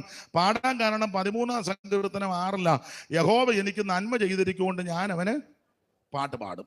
അനവധി പാട്ട് പാടി ദൈവത്തെ മഹത്വപ്പെടുത്തി. അത് പാട്ട് പാടി, എൻ്റെ ഭാഷ പറഞ്ഞാൽ ആരാധിച്ച് ദൈവത്തെ മഹത്വപ്പെടുത്തി സ്തുതിച്ച് ബലപ്പെട്ട ഇവര് പിന്നെ എത്തിയത് ഈ ശൂർ മരുഭൂമിയില. വായിച്ചേ പുറപ്പാട് 15:22 മുതലുള്ള തിരുവെടുത്തുകൾ. അനന്തരം മോശെ ഇസ്രായേലിനെ ചെങ്കടലിൽ നിന്ന് പ്രയാണം ചെയ്യിച്ചു. അവർ ശൂർ മരുഭൂമിയിൽ ചെന്ന് 3 ദിവസം മരുഭൂമിയിൽ വെള്ളം കിട്ടാതെ സഞ്ചരിച്ചു. മാറായിലെത്തിയാറെ മാറായിലെ വെള്ളം കുടിപ്പാൻ അവർക്ക് കഴിഞ്ഞില്ല. അത് കയ്പുള്ളതായിരുന്നു. അതുകൊണ്ട് അതിന് മാറ എന്ന് പേരിട്ട്. അപ്പോൾ ജനം ഞങ്ങൾ എന്ത് കുടിക്കും എന്ന് പറഞ്ഞ് മോശയുടെ നേരെ പിറുപിറുത്തു. അവൻ യഹോവയോട് അപേക്ഷിച്ചു. യഹോവ അവന് ഒരു വൃക്ഷം കാണിച്ചു കൊടുത്തു. അവൻ അത് വെള്ളത്തിലിട്ടപ്പോൾ വെള്ളം മധുരമായി തീർന്നു. അവിടെ വെച്ച് അവൻ അവർക്ക് ഒരു ചട്ടവും പ്രമാണവും നിയമിച്ചു. അവിടെ വെച്ച് അവൻ അവരെ പരീക്ഷിച്ചു. നിന്റെ ദൈവമായ യഹോവയുടെ വാക്ക് നീ ശ്രദ്ധയോടെ കേട്ട് അവന് പ്രസാദമുള്ളത് ചെയ്യുകയും അവന്റെ കൽപ്പനകളെ അനുസരിച്ച് അവന്റെ സകല വിധികളും പ്രമാണിക്കുകയും ചെയ്താൽ ഞാൻ മിസ്രയീമ്യർക്ക് വരുത്തിയ വ്യാധികളിലൊന്നും നിനക്ക് വരുത്തുകയില്ല. ഞാൻ നിന്നെ സൗഖ്യമാക്കുന്ന യഹോവയാകുന്നു എന്ന് അരുളി ചെയ്തു. പിന്നെ അവർ ഏലീമിലെത്തി. അവിടെ 12 നീരുറവയും 70 ഈത്തപ്പനയും ഉണ്ടായിരുന്നു. അവർ അവിടെ വെള്ളത്തിനരികെ പാളയമിറങ്ങി. ശ്രദ്ധിക്കുക, പുറപ്പാട് പുസ്തകം 15-ാം അധ്യായത്തിന്റെ 1 മുതൽ പുറപ്പാട് 15-22 വരെ ഇവര് പാട്ട് പാടി അനവധി ശൂർ മരുഭൂമിയിൽ ചെന്ന് 3 ദിവസം മരുഭൂമി വെള്ളം കിട്ടാതെ സഞ്ചരിച്ചു. മാറയിലെത്തിയാറായി മാറയിലെ വെള്ളം കുടിപ്പാൻ കഴിഞ്ഞില്ല. അത് കയ്പുള്ളതായിരുന്നു. അപ്പോൾ ജനം ഞങ്ങൾ എന്ത് കുടിക്കുമെന്ന് പറഞ്ഞ് മോശയുടെ നേരെ പുറപ്പെടുത്തു. അവൻ യഹോവയോട് അപേക്ഷിച്ചു. യഹോവ അവനൊരു വൃക്ഷം കാണിച്ചു കൊടുത്തു. അവനത് വെട്ടി വെള്ളത്തിലിട്ടപ്പോൾ വെള്ളം മധുരമുള്ളതായി തീർന്നു. അവിടെ വെച്ച് അവനവരെ പരീക്ഷിച്ചു. അവിടെ വെച്ച് അവർക്ക് ചട്ടവും പ്രമാണവും കൊടുത്തു. നിന്റെ ദൈവമായ യഹോവയുടെ വാക്ക് നീ ശ്രദ്ധയോടെ കേട്ട് അവന് പ്രസാദമുള്ളത് ചെയ്യുകയും അവന്റെ സകല കൽപ്പനകളും വിധികളും പ്രമാണിക്കുകയും ചെയ്താൽ മിസ്രയീമ്യർക്ക് വരുത്തിയ യാതൊരു വ്യാധിയും ഞാൻ നിനക്ക് വരുത്തുകയില്ല. ഞാൻ നിന്നെ സൗഖ്യമാക്കുന്ന യഹോവയാകുന്നു. 27-ാമത്തെ വാക്യത്തിൽ പിന്നെ അവർ എലീമിലെത്തി. അവിടെ 12 നീരുറവും 70 ഈന്തപ്പനയും ഉണ്ടായിരുന്നു. അവിടെ അവർ വെള്ളത്തിനിടയ്ക്ക് പാളയമിറങ്ങി. ഇതിനകത്ത് 1-2 പാഠം. ശത്രുവിന്റെ കയ്യിൽ നിന്ന് വിടുവിച്ച് സുഖകരമായ ജീവിതമല്ല പ്രശ്നത്തിലോട്ട് വരിക. അപ്പൊ രക്ഷിക്കപ്പെട്ട് സ്നാനപ്പെട്ട് ആത്മനിറവിനെ പ്രാപിച്ച പ്രശ്നമെല്ലാം തീർന്നെന്ന് കരുതരുത്. പിന്നെയും പ്രശ്നങ്ങളുണ്ട്. പക്ഷെ ആ പ്രശ്നങ്ങളുടെ നടുവിലും ദൈവം നിന്നെ ജയത്തോടെ നടത്തും. അതാ ക്രിസ്തീയ ജീവിതത്തിന്റെ മഹിമ. നമ്മള് ചിലരോട് സുവിശേഷം പറയും അമ്മ അങ്ങ് മുങ്ങിയാ മതി, എല്ലാ പ്രശ്നവും. ചുമ്മാ വെടലത്തരം ഒന്നും വിളിച്ച് പറയരുത്. അവര് മുങ്ങും അന്ന് മുതൽ പ്രശ്നവും ആയിരിക്കും. എന്നിട്ട് അവര് പറയും മോളി പറഞ്ഞിട്ടാ ഞാൻ മുങ്ങിയത്, അന്ന് മുതൽ പ്രശ്നമാ, മേലി ഈ കോളുമായിട്ട് ഇങ്ങോട്ട്. രക്ഷിക്കപ്പെട്ട് സ്നാനപ്പെട്ട് ആത്മനിറവിനെ പ്രാപിച്ച് ദൈവത്തെ ആരാധിച്ചാൽ പ്രശ്നം തീരുകയല്ല, പ്രശ്നങ്ങൾ പിന്നെയും രൂക്ഷമാകും. പക്ഷെ നീ തകർന്നു പോകത്തില്ല, തളർന്നു പോകരുത്. നിന്നെ ദൈവം കൈവിടത്തില്ല. ചെങ്കടന്ന് പ്രയാണം ചെയ്യിച്ച് ഇവർ ശൂർ മരുഭൂമിയിൽ വന്നെന്ന 3 ദിവസം മരുഭൂമിയിൽ വെള്ളം കിട്ടാതെ സഞ്ചരിച്ചു. ഇങ്ങനെ ചിന്തിച്ചു, വെള്ളത്തിന് ഇടയെ കൂടെ ഇവര് മറകര കയറിയത്. കാരണം 2 വശവും വെള്ളം മതിലായിട്ട് നിന്നെന്ന അല്ലേ, വെള്ളം അങ്ങനെ മറകര കയറിയവർ ഇപ്പം വെള്ളമില്ലാത്തടത്ത്. ഇതൊക്കെ ക്രിസ്തീയതയിൽ വന്ന് സംഭവിക്കാം. 3 ദിവസം വെള്ളം കിട്ടാതെ സഞ്ചരിച്ചു. 3-ാമത്തെ ദിനം വെള്ളമുള്ളൊരു സ്ഥലത്ത് വന്നു. തൊണ്ട വരണ്ട് ഉണങ്ങിയവര് ഓടിച്ചെന്ന് ആർത്തിയോടെ വെള്ളം കോരി വായിലേക്ക് ഒഴിച്ചു. പക്ഷെ അകത്തോട്ട് ഇറക്കാൻ മേല, കയ്പ. നമ്മുടെ ജീവിതത്തിൽ കയ്പേറിയ അനുഭവങ്ങൾ വരും, ധാരാളം സംഭവിക്കും. പക്ഷെ ആ കയ്പേറിയ മാറുകളുടെ അനുഭവങ്ങൾ വരുമ്പോൾ പിറുപിറുക്കരുത്, ക്ഷീണിക്കരുത്, പതറിപ്പോകരുത്, പിന്മാറിപ്പോകരുത്. നീ ദൈവത്തിൽ ആശ വെച്ച് നിന്നോണം. എന്ന് പറഞ്ഞാൽ നിന്റെ മാറയെ മധുരിപ്പിക്കുന്ന ഒരു ദൈവമുണ്ട്. ഈ കയ്പേറിയ വെള്ളം വായിലോട്ട് ഒഴിച്ച് അകത്തോട്ട് ഇറക്കാൻ മേല, പുറത്തോട്ട് തുപ്പി. കയ്പ് വെള്ളം വായി പോയാൽ പിന്നെ ചെയ്യേണ്ട കാര്യം നല്ല വെള്ളം ഒഴിച്ച് കുലുക്കി ഒഴിക്കണം. അതിന് നല്ല വെള്ളമില്ല, പിന്നെയും കയ്പാ. അങ്ങനെയാണ് ഊറി വരുന്ന ഉമിനീരൂടെ കഴിച്ച് നിൽക്കുക. അങ്ങനെയൊക്കെ ജീവിതത്തിൽ തിക്താനുഭവങ്ങൾ അനുഭവിക്കുന്നവർ കാണാം. ഉമിനീര് വരെ കഴിച്ചു നിൽക്കുന്നവർ കാണാം. പക്ഷെ ഇതിന്റെ നടുവിൽ ഇവര് വല്ലാതെ കണ്ട് പിറുപിറുത്ത് പ്രശ്നമായപ്പോൾ മോശ ദൈവത്തോട് നിലവിളിച്ചു. നിങ്ങൾക്ക് ആ ഭാഗം അറിയാം. ദൈവം മോശയ്ക്ക് ഒരു വൃക്ഷം കാണിച്ചു കൊടുത്തു. അതൊരു ദർശനമാണ്. ഒരു വൃക്ഷം മോശയ്ക്ക് ദൈവം കാണിച്ചു. അവൻ ആ വൃക്ഷത്തിന്റെ കൊമ്പ് വെട്ടി ഈ മാറയിൽ വെള്ളത്തിലേക്ക് ഇട്ടപ്പോൾ മാറ മധുരിച്ചു. ഒരു കാര്യം പറയാം, എന്നും കൊന്നും കഴിക്കാൻ ദൈവം അനുവദിക്കത്തില്ല. ഈ വൃക്ഷത്തിന്റെ കൊമ്പ് വെട്ടി ഈ മാറയിലേക്ക് ഇട്ടപ്പോൾ മാറ മധുരിച്ചു. ഞാൻ ഇങ്ങനെ പറയാറുണ്ട്, നിങ്ങൾക്ക് കുറച്ചുകൂടെ അറിയാം. ഏത് വൃക്ഷത്തെയും പച്ചയ്ക്ക് പച്ചയെ വെട്ടിയാൽ അതിനൊരു കറ കാണും.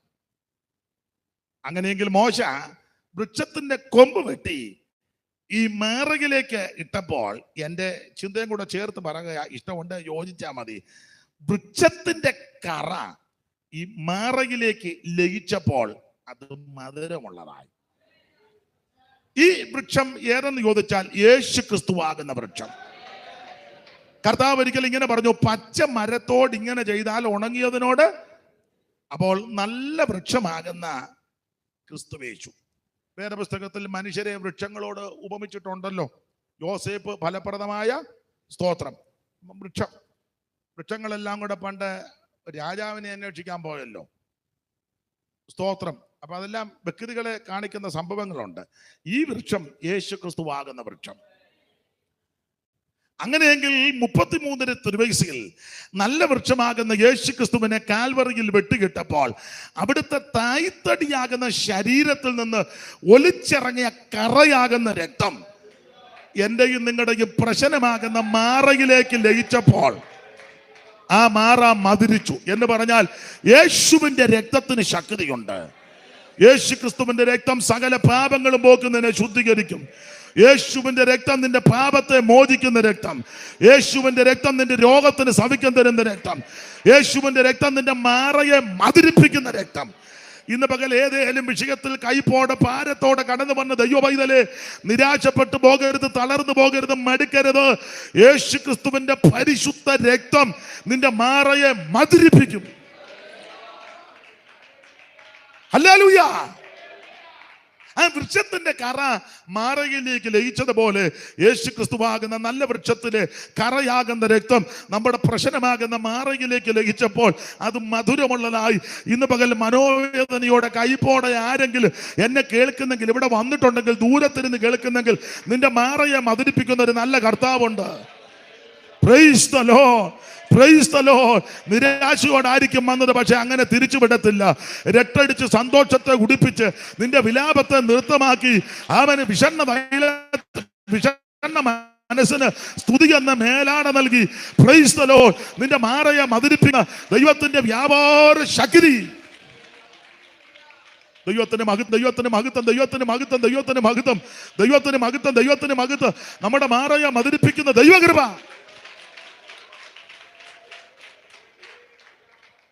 Price the Lord, praise the Lord. മാറായുണ്ടി മരുവതിൽ സാരമില്ല, മാറായിനാഥനമേശു. മാറായുണ്ടി മരുവതിൽ സാരമില്ല, മാറായി നാഥനമേശു. മാറാത്ത വാക്കു തന്നോൻ മാറുമോ ആയവൻ. മാറാത്ത വാക്കു തന്നോൻ മാറുമോ ആയവൻ. മാറാമധുരമാക്കിടും, മാറാമധുരമാക്കിടും. കരമുയർത്തി ദൈവത്തെ സ്തുതിക്ക്. നമ്മുടെ മാറയെ മധുരിപ്പിക്കുന്ന ദൈവശക്തിയാ. എന്നും കുന്നും കഴിച്ചിരിക്കാൻ ദൈവം അനുവദിക്കത്തില്ല. ഞാൻ ഇങ്ങനെ പറയും, നീ എവിടെ വെച്ച് കഴിച്ചോ അവിടെ വെച്ച് ദൈവം നിന്നെ മധുരിപ്പിക്കും. നീ ഏത് വിഷയത്തിൽ കഴിച്ചോ ആ വിഷയത്തിൽ ദൈവം നിന്നെ മധുരിപ്പിക്കും. നിന്നെ ആരെല്ലാം കഴിപ്പിച്ചോ അവരിൽ കൂടി എല്ലാം ദൈവം നിന്നെ മധുരിപ്പിക്കും. പിന്നെ എൻ്റെ അനുഭവത്തിൽ നിന്നും വചനത്തിന്റെ വെളിച്ചത്തിൽ ഞാൻ പറയാം, നമ്മൾ മറുപടിക്കൊന്നും പോകണ്ട, എതിര് പറയാനും പോകണ്ട, ഒട്ടക്കൊണ്ടാക്കാനും പോകണ്ട, കേസിനും പോകണ്ട, കോടതിക്കും പോകണ്ട. ഒറ്റ കാര്യം ചെയ്താൽ മതി, മുട്ടയിലിരുന്നോണം, ദൈവസന്നിധിയിൽ ഇരിക്കണം. സ്തോത്രം. ആരോടും ഒന്നും പറയാനും ഓ, പറഞ്ഞിട്ട് തന്നെ ഇത്ര വിചാരം. പറഞ്ഞു കഴിഞ്ഞാൽ 2-3 കാര്യം നിനക്ക്. ഇവൻ ചെന്ന് വേറെ ആൾ പറയും, പുള്ളി എന്നോട് എല്ലാം പറഞ്ഞു കേട്ടോ. ഞങ്ങൾ 1-2 മണിക്കൂറോളം പിന്നെ എല്ലാം പറഞ്ഞു. പിന്നെ മറ്റേ പുള്ളി എന്നാ പറഞ്ഞു അത് ഞാൻ പറയത്തില്ല. ഓ, എന്നാലും നമ്മൾ തമ്മിലുള്ള ഇരിപ്പനുസരിച്ച് എന്തിനീ മെനകേടിനെല്ലാം പോകുന്നു? നീ ആരോടും ഒന്നും പറയണ്ട. നീ ആരുമില്ലാത്തവൻ വീട്ടിൽ ഇരുന്ന് ദൈവത്തോടെല്ലാം പറയണം. ദൈവത്തിനെല്ലാം അറിയാം, എന്നാലും നീ ഒന്നുകൂടെ ഒന്ന് പറഞ്ഞു. Price the Lord. നിനക്ക് വേണ്ടി പ്രതിക്രിയ നടത്തുന്ന ഒരു ദൈവമുണ്ട്. നിനക്ക് വേണ്ടി യുദ്ധം ചെയ്യുന്ന ഒരു ദൈവമുണ്ട്. നിനക്ക് വേണ്ടി ഇറങ്ങി വരുന്ന ഒരു ദൈവമുണ്ട്.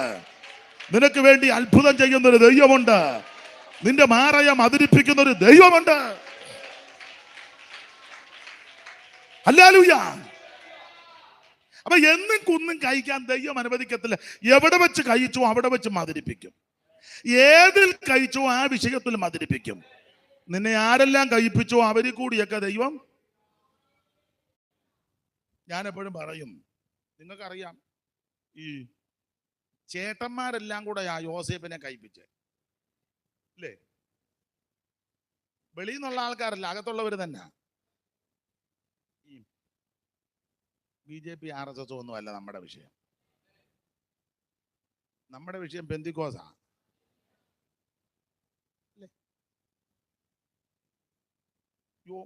അവരങ്ങനെ ഇവർ അതവിടെ നിൽക്കേ. ആദ്യം സഭയ്ക്കകത്തുള്ളവൻ ഐക്യപ്പെട്. ഇതിനകത്തുള്ളവൻ ആദ്യം ഐക്യപ്പെടണ്ടേ? ഒരുത്തൻ 5 വർഷവും ഒരുത്തൻ 5 വർഷവും. ആദ്യം ഇതിനകത്തുള്ളവൻ ഒറ്റക്കെട്ടായിട്ട് നിൽക്കേ, എന്നിട്ടില്ലേ പിന്നെ പുറത്തെ കാര്യം. സ്തോത്രം, സ്തോത്രം. ഈ ചേട്ടന്മാര് തന്നെ യോസേപ്പിനെ കഴിപ്പിച്ചത്. യോസേപ്പിനെ ദൂരെ വെച്ച് കണ്ടപ്പോൾ പറഞ്ഞു സ്വപ്നക്കാരൻ വരുന്നു. ഒരുത്തൻ പറഞ്ഞ് കണ്ടിച്ചേക്കാൻ പറഞ്ഞു. ഒരുത്തൻ പറഞ്ഞ് കണ്ടിക്കണ്ട. ഒരുത്തൻ പറഞ്ഞു തട്ടിയേക്കാൻ പറഞ്ഞു. ഓ, തട്ടണ്ട. അപ്പൊ ഒരുത്തൻ പറഞ്ഞു അവിടെ തട്ടാൻ നിൽക്ക് കയ്യിൽ ഏതാണ്ട് ഉണ്ടെന്ന് പറഞ്ഞു. അപ്പം യോസേപ്പ് അടുത്ത് വന്നപ്പോൾ യോസേപ്പിന്റെ കയ്യിൽ ഭക്ഷണ സാധനങ്ങളാ, അപ്പം കൊടുത്തു വിട്ടതാ. ചേട്ടന്മാരെല്ലാം ഷേഗേമിൽ പോയി ആടിനെ തീറ്റിക്കാൻ. അപ്പന് വെപ്രാളമായി. ഇവര് ഷേഗേമിൽ പോയത് കൊണ്ട്. ഇവര് മൊബൈലൊന്നും ഇല്ലല്ലോ ഇന്നത്തെ പോലെ. മൊബൈലൊന്നും ഇന്നിപ്പോ ഇത് നല്ലതും ആ ദോഷവുമായി. ഇപ്പം സ്റ്റേജിൽ ഇരുന്ന് തന്നെ മൊബൈൽ ചെയ്യുന്ന പാസ്റ്റർമാരുണ്ട്. ഉണ്ട്, ധാരാളം പേരുണ്ട്. കാലും വെച്ച് സ്റ്റേജിൽ ഇരുന്നുകൊണ്ട് ഇവിടെ യോഗം നടന്നുകൊണ്ടിരിക്കുക. എന്തുകൊണ്ട് വിശേഷം?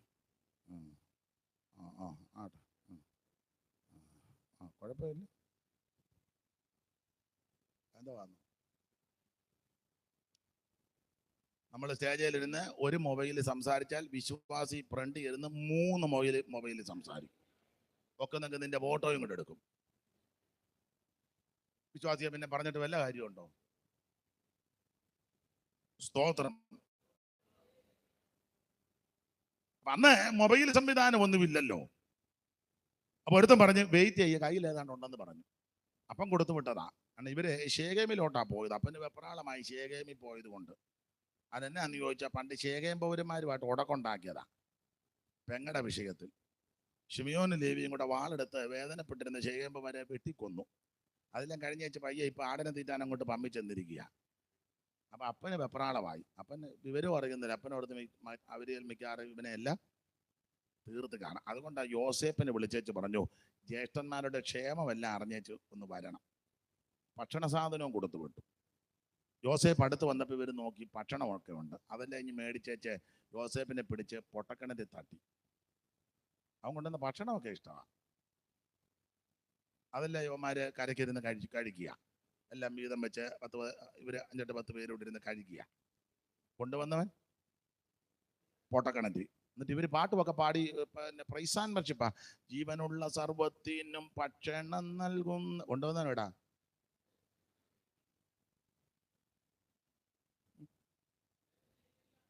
ഇവര് വർഷിപ്പും ആരാധനയും ഭയങ്കര മേളവാ. ഇത് കൊണ്ടുവന്നവൻ. അപ്പൊ ഇരുന്നോണ്ട് പാടിട്ട് ഒക്കാൻ ഞാൻ പറഞ്ഞു, നമുക്ക് എഴുന്നേറ്റ് നിന്ന് ആ കരങ്ങൾ വീശി ഒന്നൊന്നും കൂടി ഒരുത്തം പറഞ്ഞൊരു പാട്ട് വർഷിപ്പ് ലീഡർ അർഹിക്കാത്ത അങ്ങനെ പാട്ടുണ്ടല്ലേ, അർഹിക്കാത്ത നന്മകളും കൊണ്ടുവന്നോ കുഴി കിടക്കുക. എന്തോ വർഷിപ്പാന്നോ, എന്തോ പ്രൈസാൻ വർഷിപ്പാന്നോ, എന്തോ ആരാധനയാന്നോ എനിക്ക് പിടി കിട്ടുന്നില്ല. ചുരുക്കി പറഞ്ഞാൽ ഇവരെ ചാപ്പാടും എല്ലാം കൂടെ കഴിച്ച് തലവൊക്കെ നോക്കിയപ്പോൾ ഇശ്മയേലിയ കച്ചവടക്കാർ വരുന്നു. രൂപേനറിയാതെ പിടിച്ച് കരക്ക് കയറ്റി വെച്ച് 20 വെള്ളിക്കാശിന് വിറ്റു. ശിവന്മാർ ചെയ്ത പണി നിങ്ങൾക്കറിയാം, നിങ്ങൾ പ്രസംഗിക്കുന്നതല്ലേ. ആ യോസേപ്പിന്റെ വസ്ത്രത്തില് പറ നിലയെങ്കില്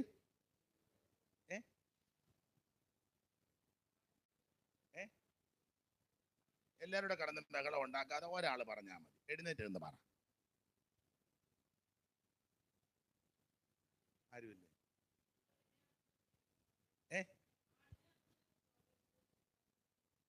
ആട്ടെ, ഇത്രയിലും ഓത്തല്ലോ വലിയ. യോസേപ്പിന്റെ നിലയെങ്കിൽ ഇവരെ ചോര. പിന്നെ അവർ ഒരു കോലാട്ട് കൊറ്റനെ കൊന്ന്. അതാ വിഷയം. യോസേഫിന്റെ അങ്കി എടുത്ത് എന്തോ ആടാ കോലാട്ട് കൊറ്റനെ കൊന്നു. കോലാട്ട് കൊറ്റനെ ഒന്നുകൂടെ വായിച്ചേ. പിന്നെ അവർ ഒരു കോലാട്ട് കൊറ്റനെ കൊന്ന്. ഒരു കോലാട്ട് കൊറ്റനെ കൊന്നു. ഈ കോലാട്ട് കൊറ്റന്റെ ചോര ഈ അങ്കിയിൽ, ഈ അങ്കി കൊണ്ടുവന്ന് അപ്പനെ കാണിച്ചത്. അപ്പം നോക്കിയപ്പം ചോരയൊക്കെ ഉണ്ട്. ഇന്നത്തെ പോലെ പരീക്ഷണങ്ങളൊന്നും അന്നില്ലല്ലോ. ചോരയാന്ന് മനസ്സിലായി. യോസേപ്പിന്റെ അന്ന് പിടികിട്ടി. ഈ തുണിയെല്ലാം വെച്ച് അപ്പച്ചൻ കരയായിരുന്നു. ഈ കോലാട്ട് കൊത്തനെ കൊന്ന് ചോര വരട്ടാൻ കാര്യം എന്നാ?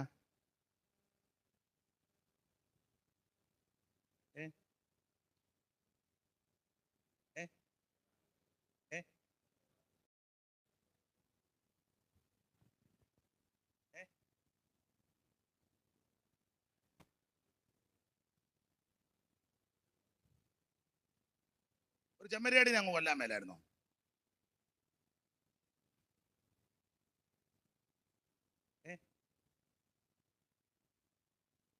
കോലാട്ട് കൊത്തനെ കൊന്ന് ചോര എടുത്ത് പെരട്ടി.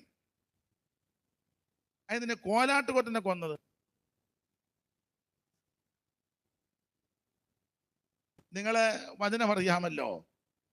പണ്ട് ഈ അപ്പൻ യാക്കോബ് 2 കോലാട്ട് കൊറ്റനെ കൊന്ന ഫാൻസി ഡ്രസ് നടത്തിയത്. ജോസിന് പിടികിട്ടിയില്ലേ? ഇസഹാക്ക് വയസ്സ് എന്ന് വൃദ്ധനായി യേശാവിനെ ഒന്ന് അനുഗ്രഹിക്കാന്ന് വെച്ചപ്പോൾ അമ്മയുടെ ആജ്ഞപ്രകാരം യാക്കോബ് 2 കോലാട്ട് കൊറ്റനെ കണ്ടിച്ച് അമ്മയുടെ കയ്യിൽ അതിന്റെ മാംസം എല്ലാം കൊടുത്ത് അമ്മ വേഗത്തിൽ പാകപ്പെടുത്തി.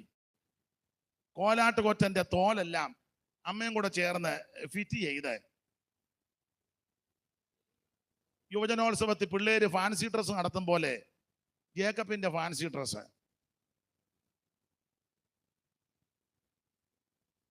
സംവിധാനവും എല്ലാം ആരാ? Rachel aunty, റിബേക്കാമ്മ.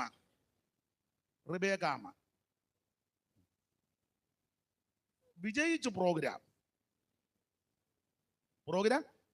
പിന്നെ യുവജനോത്സവത്തിൽ ഫസ്റ്റ് ആയിരുന്നു. ഫസ്റ്റ് കിട്ടിയെങ്കിലും കുടുംബത്തിൽ നിൽക്കാൻ മേല. ചിലര് സഭയിലൊക്കെ നല്ല ഫസ്റ്റാ, പക്ഷെ ഉപദേശിമാരെ കിടുകിട പറപ്പിക്കുന്ന അച്ചായമാരുണ്ട്. പക്ഷെ വീട്ടിൽ അമ്മാമ്മ നോക്കിയാൽ മതി, അന്നേരം ഇയാള് സഭയിൽ ഫസ്റ്റ്. സഭയിലെ മൂപ്പന, സെക്രട്ടറിയാ, കമ്മിറ്റിയിലുണ്ട്, കൗൺസിലാണ്. പാസ്റ്റർമാരെയൊക്കെ വരച്ച വരയില നിർത്തുന്ന. തള്ള എവിടെ നിന്ന് ഒരു നോട്ടം നോക്കിയാൽ മതി, അന്നേരം ചൂടും. ഭയങ്കര ഫാസ്റ്റാ. നല്ല ഫാസ്റ്റാ. വർഷങ്ങൾക്ക് മുമ്പ് ഇവൻ 2 കോലാട്ട് കൊറ്റനെ കണ്ടിച്ചു. കൊച്ചുങ്ങളെല്ലാം കൂടെ ചേർന്ന് ഒരെണ്ണത്തിനെ കണ്ടിച്ച് അത് ആ ചോര വസ്ത്രത്തിലെല്ലാം പുരട്ടി അപ്പന്റെ കയ്യിൽ കൊണ്ടു കൊടുത്തു. അബദ്ധമായി. കരഞ്ഞു, വളരെ പ്രയാസപ്പെട്ടു. നമുക്ക് അതിന്റെ മറുഭാഗം എടുക്കാം, ഇടയ്ക്ക് കയറി ഞാൻ പറഞ്ഞതേ ഉള്ളൂ. ഈ വിതയ്ക്കുന്നത് കൊയ്യും. നീ ഒരാളെ ഉപദ്രവിച്ചാൽ നിനക്ക് മുട്ടിന് ഉപദ്രവം ഉണ്ടാകും. നിങ്ങൾ പഴയ സഭകളിലൊക്കെ ചില അപ്പച്ചന്മാരെ ശ്രദ്ധിച്ച്, പാസ്റ്റർമാരെ കരയിപ്പിച്ച അപ്പച്ചന്മാരുണ്ട്. വർഷങ്ങൾ കഴിഞ്ഞ് ഇവരുടെ മക്കൾ സുവിശേഷ വേലയ്ക്ക് ഇറങ്ങും. ഇതുപോലെ 9 അപ്പച്ചന്മാരുള്ളിടത്ത് അയ്യോ ഇവനെ വിടുന്നത്. ഇവിടെ ഒരപ്പച്ചനാ ഭാഷ എടുത്ത് ഇണ്ടൻ അടിച്ചത്. ഇയാടെ മോൻ ചെന്നപ്പം 9 നല്ല ഈ കട്ടപ്പുറത്ത് മുണ്ടിയിരിക്കും പോലെ. ഇവനെ നീറ്റിലും നിലയിലും വിതയ്ക്കുന്നത് കൊയ്യും. ചില അമ്മമാര് പ്രാർത്ഥനാ വിഷയമായിട്ട് വരാറുണ്ട്, എൻ്റെ അടുക്കലും വന്നിട്ടുണ്ട്, പ്രാർത്ഥിച്ചിട്ടൊക്കെ ഉണ്ട്. പറയും, പാസ്റ്റേ മരുമകൾ എന്നോട് താല്പര്യമില്ല, അവൾക്ക് എന്നോട് യാതൊരു സ്നേഹവും ഇല്ല, എനിക്ക് ജീവിക്കണമെന്നേ ഇല്ല. ഞാൻ ചോദിക്കും, കൊച്ചമ്മ അമ്മായിയമ്മയെ അന്വേഷിച്ചതാണോ? ആണോ? മിണ്ടുന്നില്ലല്ലോ. നമ്മുടെ അമ്മായിയമ്മേനെ നല്ലതുപോലെ ശുശ്രൂഷിച്ചെങ്കിൽ, സ്നേഹിച്ചെങ്കിൽ, കരുതിയെങ്കിൽ നിനക്ക് ഒരു ദോഷവും വരികയില്ല. നീ തട്ടിപ്പ് കാണിച്ച് തള്ളേനെ ഒതുക്കിയിട്ടാണെങ്കിൽ നിന്റെ മക്കള് നിന്നെ വരപ്പിക്കും. പ്രാർത്ഥിച്ചാലൊന്നും വിടുതൽ കിട്ടുകയില്ല. അത്ഭുത വിടുതൽ, രോഗശാന്തി, വരപ്രാപ്ത, അവനതിലേ പോവുകയുള്ളൂ, നിനക്ക് വിടുതൽ കിട്ടുകയില്ല. സ്തോത്രം. പുള്ളി ബന്ധനം അഴിക്കുന്നയാളാ, മിക്കവാറും അവന്റെ ബന്ധനം അഴിയാറാ നടക്കുന്നത്. വിതയ്ക്കുന്നത് കൊയ്യുമെന്ന്. ചങ്ങടി കുറ്റിക്കാന്ന് കുറ്റിക്ക്, പറക്കാന്ന് പറക്ക്, താപ്പിനാന്നെങ്കിൽ താപ്പിന്, മുപ്പറക്കൊട്ടയ്ക്കാന്നെങ്കിൽ മുപ്പറക്കൊട്ട, വള്ളിക്കൊട്ടയ്ക്കാന്ന് അളക്കുന്ന അളവിനല്ല അളക്കുന്നു. നീ സമാധാനം ഉണ്ടാക്കുന്നെങ്കിൽ നിനക്കും സമാധാനം കിട്ടും. നീ 2 വ്യക്തികളെ യോജിപ്പിക്കുകയാണെങ്കിൽ നിന്റെ പ്രശ്നവും ദൈവം പരിഹരിക്കും. നീ സഭയ്ക്കകത്ത് കലക്കമുണ്ടാക്കുന്ന വ്യക്തിയാണെങ്കിൽ നിന്റെ കുടുംബത്തിലും കലക്കമാ, സന്തതി തമ്മിൽ കലക്കമായിരിക്കും. വരക്കുന്നത് കൊയ്യും. ഇവൻ അപ്പനെ കളിപ്പിച്ചത് കൊണ്ടൊരു കളിപ്പീര് പറ്റിയതാ. നമ്മൾ ആ ഭാഗം എടുക്കുന്നില്ല, വിട്ടേക്കാം. യാക്കോബ് ഈ വസ്ത്രമൊക്കെ ആയിട്ട് വളരെ ഭാരപ്പെട്ട് കരയുകയാണ്. എന്റെ ഭാഷയെ പറഞ്ഞാൽ ചേട്ടന്മാരെല്ലാം കൂടി യോസേപ്പിനെ കൈപ്പിച്ചു. യോസേപ്പ് ചത്തെന്ന് പറഞ്ഞ അപ്പനും ചേട്ടന്മാരും എല്ലാം കൂടെ ചാത്ത ഉണ്ണുക, ആണ്ടിയാത്തം. ഓരോ വർഷമേ യോസേപ്പിന്റെ ഫോട്ടോയും എല്ലാം വെച്ച് ആണ്ടിയാത്തം, നെയ്യപ്പവും. അവർ പറഞ്ഞു, ബീഫും ഒന്നും വേണ്ട, ദുഃഖമല്ലേ, വെജിറ്റബിൾ മതി എന്ന്. ഉള്ളതാട്ടോ. യോസേപ്പ് ചത്തെന്ന് പറഞ്ഞ് ചേട്ടന്മാരെല്ലാം കൂടെ ആണ്ടിജാത്തം ഉണ്ടപ്പം യോസേപ്പ് അപ്പുറം യോഗം നടത്തുക മിസ്രൈമില്. ആദ്യം ചെന്നൊരു പരസ്യയോഗം, അത് ചന്തസ്ഥലത്താ. പരസ്യയോഗം വിജയിച്ചപ്പം പൊത്തിപ്പറ വീട്ടിൽ കൊണ്ടുപോയി. കുടുംബയോഗം, കോട്ടയം മീറ്റിംഗ്. കോട്ടയം മീറ്റിംഗ് നല്ല അനുഭവം. പിന്നെ തള്ള അത്ര ഗുണമല്ലായിരുന്നു. ഒരിക്കൽ ചാടി യോസേപ്പിന്റെ വസ്ത്രത്തെ പിടിച്ചു. പുള്ളി എന്നാലും തന്നെ പറഞ്ഞ് ഞാൻ പോവാന്ന് പറഞ്ഞ് യോസേപ്പ് ഓടി.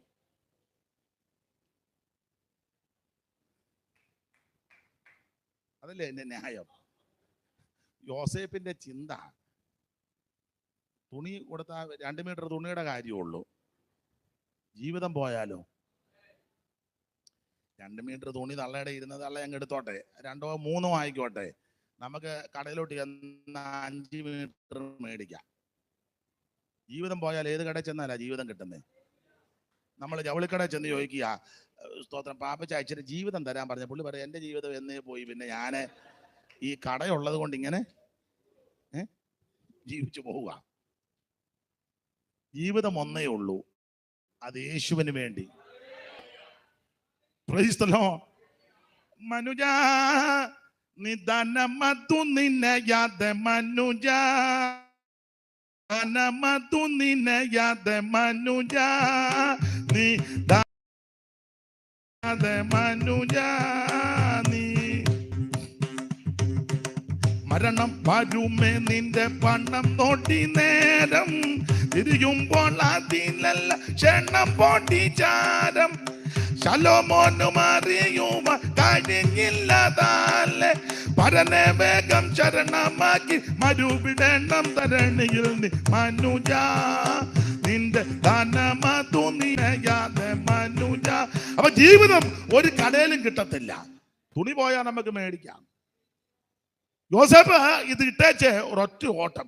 ഞാൻ ആ ഭാഗം പറഞ്ഞു. യോസേപ്പ് വസ്ത്രം ഇട്ടേച്ച് ഓടി. എങ്ങോട്ടാ ഓടിയത്?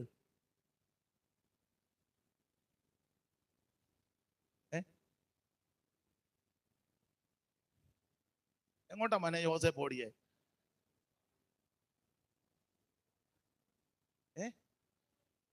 എവിടോട്ടോടി? പുറത്തേക്ക്. ഉറക്കെ പറ, ഉറക്കെ പറഞ്ഞോ. പുറത്തോട്ടാ ഓടിയത്. ഈ ഓടുന്നതിനുമുണ്ട്. നമ്മളറിഞ്ഞ നേരെ മുറിക്കകത്തോട്ട് ഓടും. തള്ള വന്ന് വീണ്ടും കുറ്റിക്ക് ഇടും. നമ്മളാന്നെ അകത്തോട്ട് ഓടും. തള്ളയുടെ വീടല്ലേ, തള്ള വന്ന് മൊത്തം കുറ്റിയിടും. നമ്മൾ അകത്ത് പെട്ടുകയും ചെയ്യും. ഇടിയുടെ ആറാട്ടായിരിക്കും. നമ്മൾ നിരപരാധിയാ, പക്ഷെ നമ്മുടെ ആൾക്കാരല്ലേ കൊള്ളാം, കോളും കൊള്ളും വെച്ച് നല്ല വർത്തമാനവും പറയും. യോസേപ്പ് ഓട്ടം വെളിയിലോട്ട്, പുറത്തോട്ട്. അങ്ങനല്ലേ വായിച്ചേ. അവൻ വസ്ത്രം തന്റെ കയ്യിൽ വിട്ടേച്ച് പുറത്തേക്ക് ഓടിപ്പോയി. അകത്തോട്ട് ഓടണ്ട. ചില വിഷയങ്ങൾ വരുമ്പോൾ നീ അങ്ങ് പുറത്തോട്ട് ഓടിപ്പോക്കോണം. ദൈവത്തിന് നിന്നെ പറ്റി പദ്ധതി ഉണ്ടെങ്കിൽ നിന്നെ തിരിച്ചകത്ത് കൊണ്ടുവരും. ദൈവം നിന്നെ പറ്റി ചില പ്ലാനുകൾ ഉദ്ദേശിച്ചിട്ടുണ്ടെങ്കിൽ സമയമാകുമ്പോൾ ദൈവം നിന്നെ അകത്തെത്തിക്കും. Price the Lord. ചുരുക്കി പറഞ്ഞാൽ കുടുംബയോഗമൊക്കെ നല്ലതായിരുന്നു. യോസേപ്പ് നിമിത്തം ആ വീടിനെ ദൈവം അങ്ങ് അനുഗ്രഹിച്ചു. പക്ഷെ ആക്ഷേപങ്ങളും അപമാനങ്ങളും വന്ന് നിരപരാധിയാ, പക്ഷെ തെളിയിക്കാനൊക്കത്തില്ല. നല്ലടെ തുണിയിരിക്കുക. ചോരയുണ്ട്. ഇത് ആരുടെ ചോരയാ, എന്തോ ചോരയാന്ന് തെളിയിക്കാനൊന്നും അന്ന് ഇതിനുള്ള സംവിധാനമില്ല. പക്ഷെ യോസേപ്പിന് ഒന്നറിയാം, ഞാൻ നിരപരാധിയാ, ഇത് തെളിയുന്നൊരു ദിവസമുണ്ട്. ഇപ്പൊ തള്ള പറഞ്ഞതാ എല്ലാരും. പിന്നെ അവര് കണ്ണീരും എന്നെ ഹാസ്യമാക്കുവാൻ അല്ല. ഒരു എബ്രായനെ കൊണ്ടുവന്നിട്ട് അവൻ എനിക്ക് അപകീർത്തി വരുത്തി. ഇവള് പറഞ്ഞതെല്ലാം കേട്ട് പരിചാരകന്മാരും എല്ലാം അമ്മാമ്മയുടെ പക്ഷമാണ്. അങ്ങനെയാണല്ലോ ലോകം. യോസേപ്പിനെ ബലം കിട്ടാൻ അങ്ങോട്ട് കൊണ്ടുപോയി എല്ലാവരും പറഞ്ഞു കാണും, നീ വലിയ പ്രാർത്ഥനക്കാരനാന്ന് പറഞ്ഞു, നീ ഞങ്ങളുടെ അമ്മാമ്മയോട് തന്നെ നീ. ഒരുത്തൻ പറഞ്ഞു, എടാ ഞാൻ ഈ കൊട്ടാരത്തിൽ 23 കൊല്ലമായി വന്നിട്ട് അമ്മാമ്മയെ ഞാൻ ഇന്ന് വരെ ആവശ്യമില്ലാത്ത ഒന്നും. അതെ, ഇവന്റെ എല്ലാം ചരിത്രം എടുക്കണം, അന്നാരും അറിയാം. ആട്ടെ, ഞാൻ ആ ഭാഗം ഒന്നും വിവരിക്കുന്നില്ല. യോസേപ്പ് ഒന്നും മിണ്ടിയില്ല കേട്ടോ. യെശയ്യാവിൽ നമ്മുടെ കർത്താവിനെ പറ്റി പറയുന്നത് പോലെ രോമം കത്രിക്കുന്നവരുടെ ഇടയിൽ മിണ്ടാതിരിക്കുന്ന കുഞ്ഞാടിനെ പോലെ. ചില സന്ദർഭങ്ങളിൽ മിണ്ടരുത്. ശാന്തമായിട്ട് നീ ആക്ഷേപിക്കും, അപമാനമൊക്കെ പറയും, നിന്നെ ഉപദ്രവിക്കും, പരിഹസിക്കും. ഒരു കാര്യം ഉറപ്പാ, സമയമാകുമ്പോൾ ദൈവം ഇത് വെളിപ്പെടുത്തും.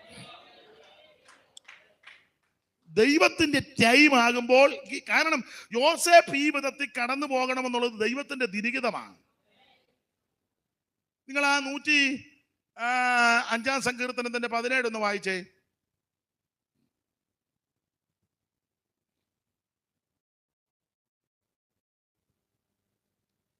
അവർക്ക് മുമ്പായി അവൻ ഒരാളെ അയച്ചു.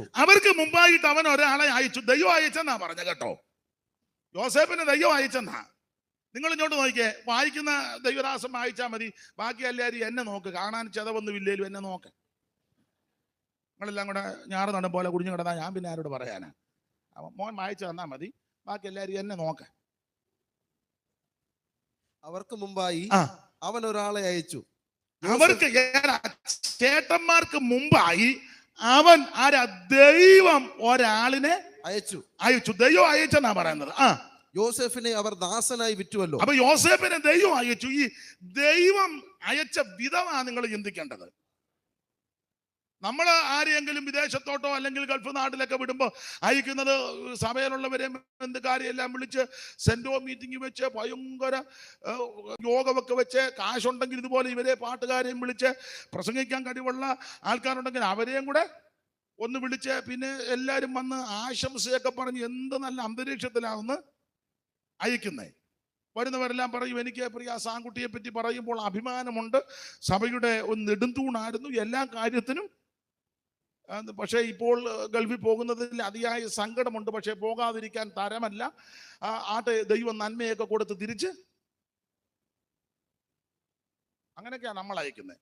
പിന്നെ മെയിൻ പാസ്റ്റർമാരെല്ലാം കൂടെ സാങ്കുട്ടിയെ മുട്ടയെ നിർത്തി വെച്ച് തലയെ കൈവച്ച് പ്രാർത്ഥിച്ച് ആശീർവാദ പ്രാർത്ഥനയൊക്കെ യഹോവ നിന്നെ അനുഗ്രഹിച്ച് കാക്കുമാറാകട്ടെ, പിന്നെ ഒരു ചുംബനമൊക്കെ കൊടുത്ത് ചിലര് ഒക്കുന്നെങ്കിൽ ഒരു കൈമടക്കും കൊടുക്കും. ചില അമ്മമാരൊക്കെ ചക്ക വറുത്തത് കൊണ്ട് കൊടുക്കും. താങ്കുട്ടി അവിടെ ചെന്ന ഉടനെ ചിലപ്പോൾ ചക്ക വറുത്തത് ഇട്ട് കരുതി വീട്ടിൽ വറുത്തതാ, ഇതുകൂടെ ഇച്ചിരി മിണ്ടുന്നില്ലല്ലോ ആരും.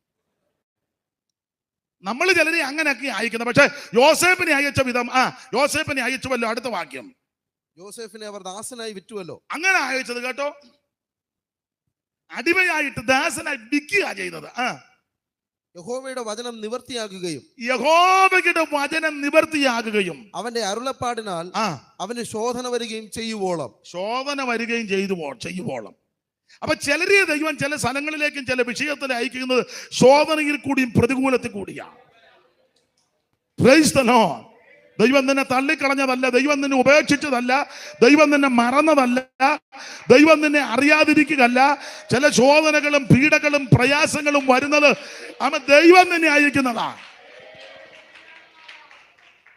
പിന്നെ അവർ അവന്റെ കാലുകളെ വിലങ്ങുകൊണ്ട് ബന്ധിക്കുകയും, ദൈവം അയച്ച പുള്ളിയെ കാലുകൊണ്ട് വിലങ്ങുകൊണ്ട് ബന്ധിച്ചെന്ന് കാലിനെ ദൈവം അയച്ചതാ.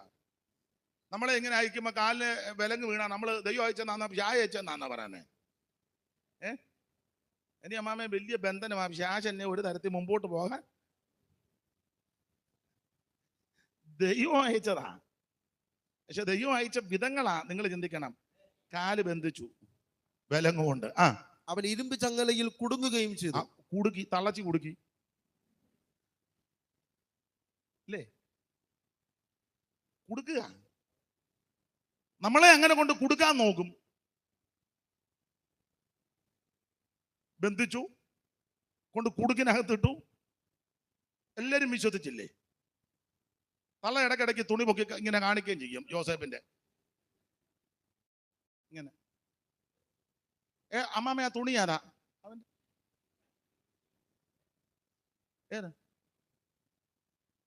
ഇടയ്ക്കിടയ്ക്ക് അമ്മാമ്മ ഫോട്ടോ എടുത്ത് ഫേസ്ബുക്കിനകത്ത് ചുമ്മാ ഇരിക്കുന്നവരെല്ലാം അമ്മാമ്മയ്ക്ക് ലൈക്ക് അടിക്കുകയും ചെയ്യുക. അമ്മാമ്മേ ഹായ്.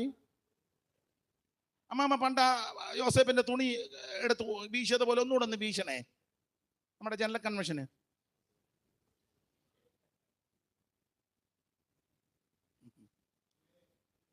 നിങ്ങൾക്ക് മനസ്സിലാകുന്നുണ്ടല്ലോ. ഈ കുടുക്കും, ഈ ബന്ധനവും, ഈ ചങ്ങലയും, ഈ ശോഭനയും, ഈ കാരാഗ്രഹവും ഒക്കെ വരുമ്പോൾ യോസേഫ് പറയുക, എന്നെ ദൈവം അയച്ചതാ, എന്നെ ദൈവം അയച്ചതാണ്. ഇതെല്ലാം തിരിഞ്ഞു മറിയുന്ന ഒരു സുദിനമുണ്ട്. നീതിയോടെ വിധിക്കുന്ന ഒരു ദൈവമുണ്ട്. നീതിയോടെ ഇടപെടുന്ന ഒരു ദൈവമുണ്ട്. Price the Lord. ദൈവം ഇതിനെ ന്യായം വിധിക്കുന്ന ഒരു സുദിനമുണ്ട്. ദൈവം ഇത് വെളിപ്പെടുത്തുന്ന ഒരു സുദിനമുണ്ട്. Price the Lord. ദൈവമാണ് നിന്നെ അയച്ചത്, ദൈവമാണ് നിന്നെ വിളിച്ചത്, ദൈവമാണ് നിനക്ക് അഭിഷേകം തന്നത്. നീ തളർന്നു പോകരുത്. ലോകത്തിൻ താങ്ങുകൾ നീങ്ങിപ്പോയിടുമ്പോൾ, ലോകക്കാരെല്ലാരും കൈവെടിഞ്ഞിടുമ്പോൾ, ലോകത്തിൻ താങ്ങുകൾ നീങ്ങിപ്പോയിടുമ്പോൾ, ലോകക്കാരെല്ലാരും കൈവെടിഞ്ഞിടുമ്പോൾ, സ്വന്തം സഹോദരൻ തള്ളിക്കളയുമ്പോൾ, യോസേപ്പിൻ ദൈവമൻ കൂട്ടാളിയാടേ. സ്വന്തം സഹോദരൻ തള്ളിക്കളയുമ്പോൾ, യോസേപ്പിൻ ദൈവമൻ കൂട്ടാളിയാടേ. ക്രിസ്തീയ ലൗകിക ജീവിതം സൗഭാഗ്യ ജീവിതം കർത്താവിൻ കുഞ്ഞുങ്ങൾ ആനന്ദദായകം. കരമുയർത്തി ദൈവത്തെ സ്തുതിക്ക്. Price the Lord. അതുകൊണ്ട് ഇരുമ്പ് ചങ്ങലയിൽ ബന്ധിക്കപ്പെട്ടവരും കുടുങ്ങപ്പെട്ടവരും ആമേൻ സ്തോത്രം പീഡകളിൽ കൂടി പോകുന്നവരും ശോധന അനുഭവിക്കുന്നവരും പ്രയാസങ്ങളിൽ കൂടി പോകുന്നവർ നീ തളർന്നു പോകരുത്. ദൈവം നിന്നെ അങ്ങോട്ട് അയച്ചതാ. ഈ ചിലരെ ദൈവം ഈ വിധത്തിൽ അയക്കുന്നത്. അതെ, അങ്ങനെ അയച്ചെങ്കിലേ ഒക്കുള്ളൂ. കാരണം അങ്ങനെ അയച്ചെങ്കിലേ ഈ വിധത്തിൽ അനുഭവത്തിൽ കൂടെ പോകുന്നവർക്ക് നീ ഒരു ആശ്വാസമാകൂ. സ്തോത്രം. ഈ വിധത്തിലുള്ളവര് നിന്നെ കേൾക്കുമ്പോൾ അവർക്ക് ബലമാണ്. Price the Lord. യോസേപ്പിനെ ദൈവം അയച്ചതാ. അധികം വിവരിക്കുന്നില്ല. യോസേപ്പ് ചത്തെന്നും പറഞ്ഞ് അപ്പനും ചേട്ടന്മാരും എല്ലാം ആണ്ടിയാത്ത കൊണ്ടപ്പോ യോസേപ്പ് പ്രയോഗം നടത്തി. എന്തിനേറെ വർഷങ്ങൾ കഴിഞ്ഞു. വർഷങ്ങൾ കഴിഞ്ഞ് ചേട്ടന്മാരെല്ലാം യോസേപ്പിനെ കണ്ടു. ധാന്യം കൊള്ളാമെന്ന ചരിത്രമൊക്കെ നിങ്ങൾക്ക് അറിയാം. ക്ഷാമം കടനപ്പെട്ടു. മിസ്രൈമിൽ ക്ഷാമം, കനാനിലും ക്ഷാമം, ലോകം മുഴുവൻ ക്ഷാമം. അപ്പച്ചൻ പറഞ്ഞു, മിസ്രൈമിൽ ധാന്യം ഉണ്ടെന്ന് കേൾക്കുന്നുണ്ട്, നിങ്ങൾ തമ്മിൽ നോക്കി നിൽക്കാതെ നമ്മൾ ചത്തു പോകും. അല്ലെങ്കിൽ കൊച്ചുങ്ങളെല്ലാം കൂടെ ധാന്യം കൊള്ളാൻ വന്ന് യോസേപ്പ് ഒന്നാമനാ. പറവം കഴിഞ്ഞാൽ പിന്നെ അടുത്ത സ്ഥാനമാണ്. യോസേപ്പ് ഇങ്ങനെ ഒരു വാക്യമുണ്ട്, യോസേപ്പ് തന്നെയാണ് ധാന്യം അളന്നത്. വേറെ അളക്കാൻ വേറെ ആര് ഏൽപ്പിച്ചില്ല. യോസേപ്പിന് ഏതാണ്ട് 5 അളിയന്മാരുണ്ടായിരുന്നു. യോസേപ്പിന്റെ ഭാര്യ ആസനത്ത് എന്ന് പറയുന്ന സ്ത്രീക്ക് 5 ആങ്ങളമാര് എന്ന് പറഞ്ഞ യോസേപ്പിന്റെ 5 അളിയന്മാര് ഉണ്ട്. ഒറ്റ അളിയനെ പോലും അളക്കാൻ ഏൽപ്പിച്ചില്ല. കാരണം അളിയനൊന്നും അത്ര നല്ലതല്ല. എല്ലാ അളിയനും കൊള്ളാം. അളിയനോട് പറയാം, അളിയ ഞാൻ വീട് വരെ പോകാം, അളിയൻ ഇത് അളക്കാൻ പറഞ്ഞ അളിയൻ ആ ലോഡുമായിട്ട് അന്നും മുങ്ങും. അതുകൊണ്ട് യോസേപ്പ് തന്നെ നിന്ന് അളക്കുക. വരുന്നവർക്കെല്ലാം യോസേപ്പ് നല്ല യേശു അവിടുത്തെ അടുക്ക വരുന്നവർക്കെല്ലാം കൊടുക്കാൻ കഴിവുള്ളവനാണ്. ഏത് പാത്രവുമായിട്ട് എവിടുന്ന് വന്നാലും കൊടുക്കാൻ കഴിവുള്ളവനാണ്. അവന്റെ പക്കലുണ്ടല്ലോ. പേര് വരുന്നു. ഒറ്റ നോട്ടത്തിലെ പിടികിട്ടി. ആ പമ്മിയുള്ള വരവും നമ്മുടെ ആൾക്കാർ യോഗത്തിന് വന്ന ജനലിന്റെ അവിടെ പമ്മി വരുന്നല്ലേ, ആ നോട്ടം ഒന്നും ഇപ്പം കാണാൻ പറയാ ആളെങ്ങനെ ഉണ്ടെന്ന്.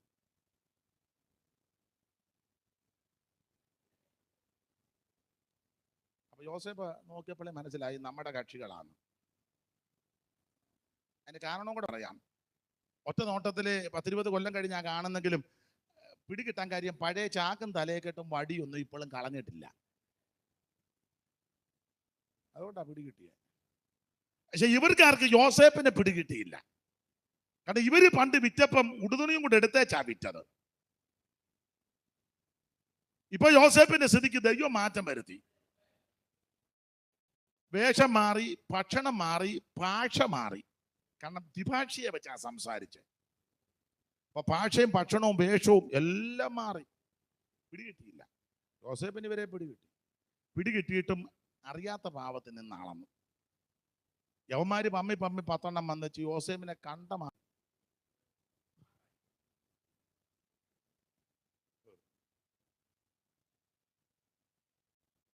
അങ്ങ് കിടക്കുക. 10 എണ്ണം കൂടെ യോസേപ്പിനെ കണ്ടപ്പോ പൊത്തോന്നും പറഞ്ഞ് പുള്ളിയുടെ മുന്നിൽ എന്ത് ചെയ്തിട്ട് ഇവന്മാര് പൊങ്ങുകയല്ല. അപ്പൊ യോസേപ്പ് എൻ്റെ ഭാഷ പറയാ, കയ്യിലിരുന്ന ചങ്കോല് കൊണ്ട് എഴുന്നേക്കാൻ പറഞ്ഞു. ഒന്നേമാര് കിടന്നോട് പറയും, ഇല്ല കുറച്ചുകൂടെ കിടന്നേച്ചേ എഴുന്നേക്കുള്ളൂ. അപ്പൊ യോസേപ്പ് ആ സ്വപ്നം ഓർത്ത് തൻ്റെ എഴുന്നേറ്റ് നിൽക്കുകയും ദൈവം നിറവേറ്റുന്ന കണ്ടോ.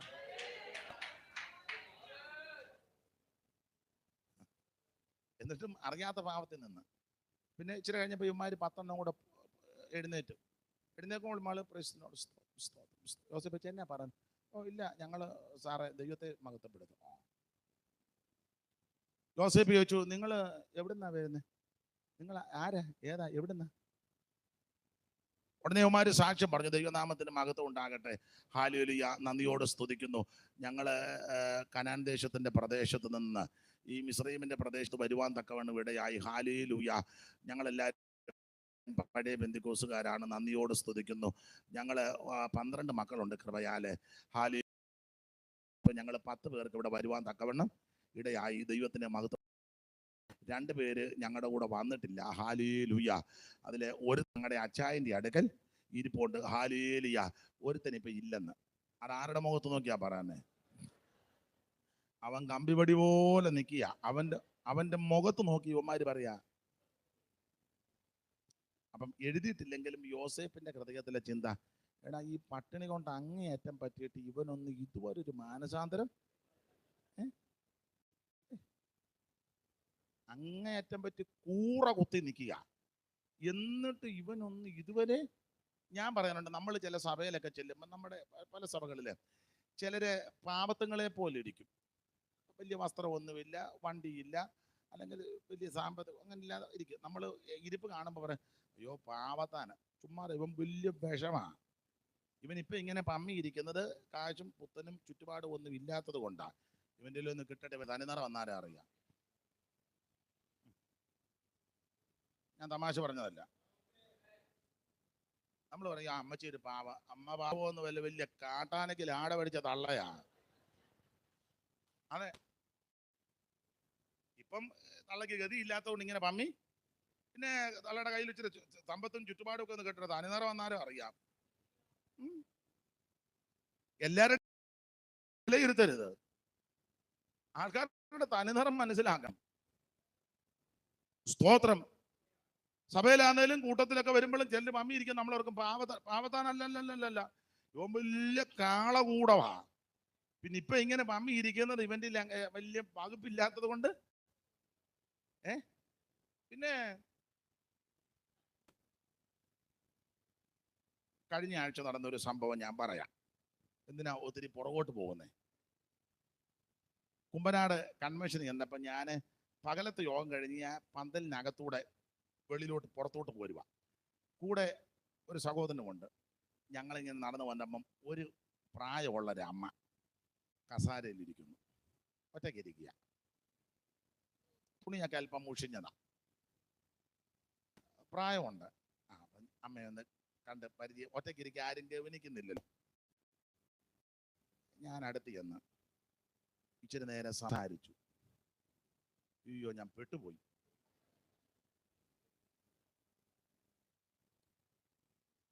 തള്ള എന്തെല്ലാം വർത്താനം. ആ സ്റ്റേജിൽ ഇരിക്കുന്നവരെ പറ്റി പറയാന്ന് കേട്ടിട്ട് ഞാൻ അന്തം വിട്ടുപോയി. കൊടുക്കാൻ അത്ര വർത്താനമായിന്ന് വരുന്നത്. നമ്മൾ നേരെ കണ്ടപ്പോഴത്ത് പാമ്പ് പിടിച്ചൊരു അമ്മച്ചി ഒറ്റയ്ക്കിരിക്കുന്ന, അയ്യോ മുഷിഞ്ഞ് ഒക്കെ വായി നിന്ന വർത്താനം. ആ ഉള്ള സമയം കൊണ്ട് അവര് എത്ര പേരെ പറ്റി ദോഷം ഒപ്പിച്ചെന്നറിയോ?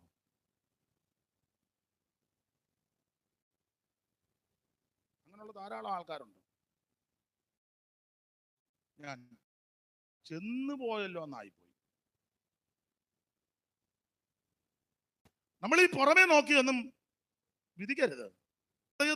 ഈ പട്ടിണി കൊണ്ട് അങ്ങേയറ്റം പറ്റിയിട്ട് ഇവന് ഒന്നും ഇതുവരെ ഒരു വ്യത്യാസം വന്നില്ലല്ലോ. അപ്പൊ യോസേഫിന് മനസ്സിലായി, ഇവന്മാരെ ഇങ്ങനെ വിട്ടാ ഒക്കത്തില്ല. ഒരാൾ അച്ചായന്റെ എടുക്കലുണ്ട്, ഒരാളോട് കാണണം. പുള്ളി സുവിശേഷം നോർത്ത് ഇന്ത്യ പോയതാ. യോസേഫ് എന്ത് വിട്ടാ ഒക്കത്തില്ല. യോസേഫ് ഉടനെ പറഞ്ഞു, ഒരു കാര്യം ചെയ്യേ, ഒരാൾ വീട്ടിലുണ്ടെന്നല്ലേ പറഞ്ഞേ? ഉണ്ടാ ജമാനെ, നിങ്ങളിൽ ഒരുത്തൻ ഇവിടെ നിൽക്കേ. 9 പേര് വീട്ടിൽ പോയി. ആ വീട്ടിലുള്ളവനെയും കൂടെ കൂട്ടി ഇവിടെ വന്നു കഴിയുമ്പം ഇവനെ ഞാൻ തിരിച്ചു വിടാന്ന് പറഞ്ഞ് ശിമിയോനെ പിടിച്ച് ബന്ധിച്ചു. യോസേഫ് ശിമിയോനെ പിടിച്ച് ബന്ധിച്ചു, വെട്ടിനകത്തായി. ഞാൻ ഇനി അധികം വിവരിക്കുന്നില്ല. 9 പേര് ചാക്ക് ധാന്യം ഒക്കെ ആയിട്ട് വീട്ടിൽ പോയി. ഇടയ്ക്ക് വെച്ച് ചാക്ക് തുറന്നപ്പോൾ പിന്നെയും ചാക്കിനകത്ത് പാനപാത്രം. പിന്നെയും പ്രശ്നമാണ്, മുഴുവൻ പ്രശ്നങ്ങൾ. എന്തിനേറെ ഒടുവിൽ യോസേഫ് ബെന്യാമീനെ ആയിട്ട് ഇവർ തിരിച്ചു വന്നു. യോസേഫിനെ കാണിച്ചു. ആ ഭാഗമൊന്നും വിവരിക്കുന്നില്ല. ഈ ചേട്ടന്മാര് യോസേപ്പിനെ മനസ്സിലാക്കി.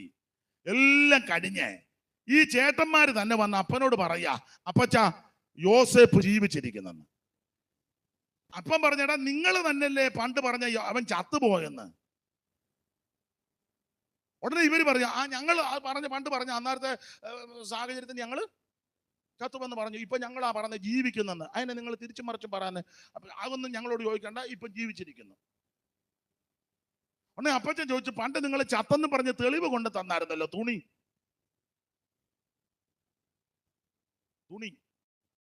ഈ യോസേപ്പിനെ ഒതുക്കാൻ എത്ര പേരുടെ കയ്യിലാ തുണി ഇരിക്കുന്നത്? തള്ളയുടെ ഒരു തുണി. യവന്മാരെല്ലാം കൂടെ അപ്പന്റെ കൊണ്ട് 3-4 തുണി അവിടെ ഇടിയിരുന്നോർത്തു. യോസേപ്പിനെ ഒതുക്കാൻ പറ്റുമോ? യോസേപ്പിനെ ദൈവം വിളിച്ച് വേർതിരിച്ചതാ. സ്തോത്രം. ഉടനെ അപ്പച്ചൻ പറഞ്ഞു, പണ്ട് ചത്തെന്നും പറഞ്ഞ് നിങ്ങൾ തെളിവ് തന്നു തുണി, ഇപ്പൊ ജീവിച്ചിരിക്കുന്നതിന് തെളിവ് നിങ്ങളുടെ കയ്യിലുണ്ടോ? അവന്മാര് പറഞ്ഞു, ഞങ്ങളുടെ ഈ തെളിവൊന്നുമില്ല. പിന്നെ എങ്ങനെ വിശ്വസിക്കും? പിടിച്ച് മിറ്റത്തോട്ടിറക്കി വെച്ച് പറഞ്ഞാൽ അങ്ങോട്ട് നോക്കാൻ പറഞ്ഞപ്പം മിസ്രയീമിന്റെ ഒരു രഥം ഇങ്ങോട്ട് വരുന്നു. ആ മിസ്രയീമിലെ കുതിരകളെ അമിച്ചു കെട്ടിയ ഒരു രഥം. ആ രഥത്തിന്റെ മുകളിൽ ഒരു കൊടി, മിസ്രയീമിന്റെ കൊടി പാറി പറക്കുക. ആ യോസേപ്പ് അയച്ച രഥം കണ്ടപ്പോൾ യാക്കോബിന് ചൈതന്യം ഉണ്ടായി. ഞാൻ ആ ഭാഗം അങ്ങിടുക. ചത്തുപോയെന്ന് പറഞ്ഞവരെ കൊണ്ട് തന്നെ ദൈവം പറയിച്ചു, ഇവൻ ജീവിച്ചിരിക്കുന്നു. നിന്നെ കയ്പിച്ചവരെ കൊണ്ട് തന്നെ ദൈവം നിന്നെ മധുരിപ്പിക്കും. നിന്നെ വേദനിപ്പിച്ചവരെ കൊണ്ട് തന്നെ ദൈവം നിന്നെ മധുരിപ്പിക്കും. നീ ചത്തുപോയി, ഇനി എഴുന്നേൽക്കത്തില്ല, തകർന്നു പോയി, നശിച്ചു, മുടിഞ്ഞു, ഇനി പേരില്ല, അവനൊരു ദുർവ്യാധി പിടിച്ചിരിക്കുന്നു എന്നൊക്കെയാണല്ലോ എന്ന് പറഞ്ഞവരെ കൊണ്ട് തന്നെ ദൈവം തിരിച്ചു പറയിപ്പിച്ചു. നിന്റെ മാറയെ മധുരിപ്പിക്കുന്ന ഒരു ദൈവമുണ്ട്. നിന്നെ ആര് കയ്പിച്ചോ അവരിൽ കൂടി ദൈവം നിന്നെ മധുരിപ്പിക്കും. നിന്നെ ആര് ഉപദ്രവിച്ചോ അവരിൽ കൂടി ദൈവം നിന്നെ മധുരിപ്പിക്കും. ഞാന് ലൈവില് പറഞ്ഞാൽ അത് മോശമാണ്, അതുകൊണ്ട് പറയുന്നില്ല.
ഇങ്ങോട്ട് വെച്ചു, ഇനി ഇങ്ങോട്ട് വെച്ചു.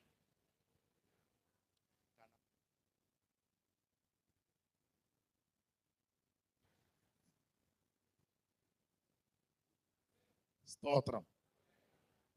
നമ്മുടെ ആയുധം പ്രാർത്ഥനയാ. മറുപടി പറയാൻ പോകരുത്, എതിർക്കാൻ പോകരുത്, ഉടക്കുണ്ടാക്കാൻ പോകരുത്, കേസിന് പോകരുത്, കോടതി പോകരുത്, ഒന്നിനും പോകരുത്.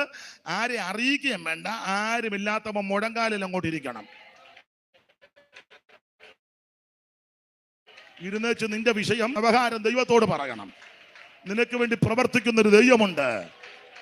ന്യായാധിപന്മാരുടെ പുസ്തകത്തിൽ വായിക്കുക, വീരന്മാരുടെ മധ്യേ യഹോവയും എനിക്കായിട്ട് ഇറങ്ങി വന്നു. Price the Lord. ആ യുദ്ധത്തിൽ ദൈവം ഇറങ്ങി, നക്ഷത്രങ്ങൾ പൊരുതി, അവ സീസരയുമായി സ്വഗതികൾ പൊരുതി. അന്ന് വൽഗിതത്താൽ ശൂരവൽഗിതത്താൽ കുതിരക്കുളമ്പുകൾ കട്ടനം ചെയ്തു. പുരാതന നദിയാൻ കീശോൻ തൊണ്ടവരെ ഒഴുക്കിക്കൊണ്ടുപോയി. എൻ മനമേ നീ ബലത്തോടെ നടന്നുകൊള്ളുക. വീരന്മാരുടെ മധ്യ യഹോവയും എനിക്കായിട്ട് ഇറങ്ങി വന്നു. നക്ഷത്രങ്ങൾ പൊരുതി, അവ താനാക്കിൽ വെച്ച് മെഗിദ്ധോ വെള്ളത്തിൻ്റെ പൊരുതി. വെള്ളിയങ്ങൾക്ക് കൊള്ളയായി കനാന്യ പ്രഭുക്കന്മാർ നിന്ന് പൊരുതി. ഇതിന് നടുവിൽ ദൈവം നമുക്ക് വേണ്ടി ഇറങ്ങി. നിനക്ക് വേണ്ടി ഇറങ്ങുമെന്നൊരു ദൈവമുണ്ട്. നിന്റെ മാറയെ മധുരിപ്പിക്കുന്ന ഒരു ദൈവമുണ്ട്. എന്നും കുന്നും കഴിക്കാൻ ദൈവം അനുവദിക്കത്തില്ല. എവിടെ വെച്ച് കഴിച്ചോ അവിടെ വെച്ച് ദൈവം നിന്നെ മധുരിപ്പിക്കും. ഹല്ലേലൂയ. ചേട്ടന്മാരെല്ലാം കൂടെ കൂടി കഴിപ്പിച്ചു, ചേട്ടന്മാര് തന്നെ മതിരിപ്പിച്ചു. ഇപ്പൊ എല്ലാം ഓച്ചാനിച്ച് നിൽക്കുക. ജോസഫ് പറഞ്ഞ് പേടിക്കുമെന്നും വേണേ, ഞാനൊന്നും ചെയ്യത്തില്ലെന്ന് പറഞ്ഞു. ഇവന്മാർക്ക് വെപ്രാളം എങ്ങാനും. ജോസഫ് പറഞ്ഞ് പേടി, ചേട്ടായി പേടിക്കുമെന്നും വേണ്ടെന്ന് ചേട്ടായിക്ക് മുന്നേ ദൈവം എന്നെ അങ്ങോട്ട് വിട്ടതാണ്. എന്നാന്ന് വെച്ചാൽ നിങ്ങൾക്ക് ജീവരക്ഷ വരുത്താൻ എന്നെ അങ്ങോട്ട്. നമ്മുടെ മനസ്സ് ഇതായിരിക്കണം കേട്ടോ. അതുണ്ട്. അല്ല ചേട്ടാ, നീയൊക്കെ എൻ്റെ അടുക്ക വന്നടാ നിന്നെ ഞാൻ അല്ലല്ല. നമ്മുടെ മനസ്സ് നല്ലതായിരിക്കണം. അവരങ്ങനെ അനുദപിച്ച് വരുമ്പോൾ അവരെ ചേർത്തണക്കണം. എന്നാലും നീ വൈരാഗ്യത്തോട് ഇടപെടരുത്. അത് ദൈവം നോക്കും. അതൊക്കെ. ഞാൻ വളരെ ആത്മാർത്ഥമായിട്ട് പറയാം, എനിക്ക് ആരോടും ഒരു വൈരാഗ്യമില്ല. ഓരോരുത്തരും അത് ഞാൻ പരമാർത്ഥമായിട്ട് തന്നെ പറഞ്ഞു. അങ്ങനെ എൻ്റെ ഹൃദയത്തിൽ ബുദ്ധിമുട്ടാണ്. ഈ കന്നത്തിട്ട് തുപ്പിയാ ഞാനത് തൂത്തേച്ച് ഇവിടവും കൂടെ കാണിച്ചു തരാം. അവിടെയും തുപ്പ്, രണ്ടോ തൂത്തേച്ച് ഞാൻ തുപ്പുന്നവനെ ഉമ്മയും വെക്കാം. സ്തോത്രം. കഴിഞ്ഞ ദിവസം എന്നോട് ചോദിച്ചു, ഇതെങ്ങനെ പറ്റുന്നെന്ന് ചോദിച്ചു. ഞാൻ പറഞ്ഞു, നമ്മുടെ കഴിവല്ല, ദൈവകൃപയാ. ഇതിനായി കൃപയെന്ന് പറയുന്നേ. അല്ലാതെ ഇന്ന് രാത്രി ചില വിടുതലുകൾ കാണുന്നു, നീ 3 നില വീട്, അതൊന്നും അല്ല കൃപ. അമ്മാമ ജംബോ ജെറ്റെ കയറി പറക്കുന്നതായിട്ട്, പിന്നെ നിന്നെക്കാളും കൂടുതൽ തള്ള പറക്കുന്നുണ്ട്.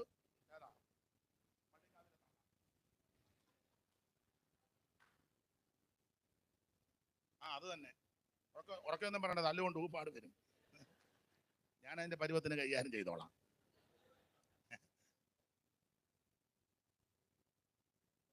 നിനക്ക് ക്ഷമിക്കാൻ മനസ്സുണ്ടോ? അതാ കൃപ. അനുദപിച്ച് മടങ്ങി വരുന്നവരെ ചേർക്കാൻ മനസ്സുണ്ടോ? അതാ കൃപ. അവരോട് വൈരാഗ്യപ്പെടാതിരിക്കാൻ മനസ്സുണ്ടോ? അതാ കൃപ. സ്തോത്രം. അതാ കൃപ. അല്ലാതെ സ്റ്റേജാ കയറി തകർക്കുന്നതും പ്രവചനമെല്ലാം കൂടെ വിളിച്ചു പറഞ്ഞ് പോകാൻ തൃശ്ശൂരിൽ ഭൂകമ്പം ഉണ്ടാകുന്നു, അതാണോ കൃപ? എവിടെല്ലാം ഭൂകമ്പം ഉണ്ടാകും? കർത്താവ് അതല്ലേ പഠിപ്പിച്ചത്? 7-70 വട്ടം. അതാ നമ്മുടെ മാതൃക. അതാ കൃപ. നിന്നെ ആക്ഷേപിച്ച് പരിഹസിച്ച് ഉപദ്രവിച്ചവരെ കാണുമ്പോ കൈ കൊടുക്കാനും സംസാരിക്കാനും സഹകരിക്കാനും മനസ്സ് വരുന്നുണ്ട്. അതാ കൃപ. തന്നെ ശകാരിച്ച് ആരെ യേശു പകരം ശകാരിച്ചില്ലല്ലോ, അതാ കൃപ. കഷ്ടപ്പെടുത്തി ആരെ യേശു ഭീഷണിപ്പെടുത്തിയില്ലല്ലോ, അതാ കൃപ. അതാ നമ്മൾ പ്രാപിക്കണ്ടേ.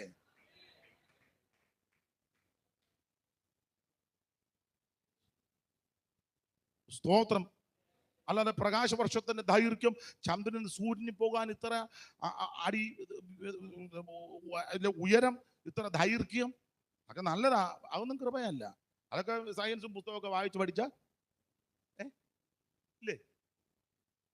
ദാനിയേൽ പ്രവചനവും വെളിപ്പാട് പുസ്തകവും താരതമ്യ പഠനം എന്തും വേണ്ട പുസ്തകം ഉണ്ട്, അതെല്ലാം കൂടെ ഓർമ്മയുണ്ട്, അല്ലെ നോട്ട് കുറിച്ച് വെച്ച അത് കൃപയല്ലല്ലോ. നമ്മളെയൊക്കെ നന്നായിട്ട് സുകുമാർ അഴീക്കോട് നന്നായിട്ട് പ്രസംഗിക്കുമായിരുന്നല്ലോ വേറെ ദിവസത്തിൽ നിന്ന്.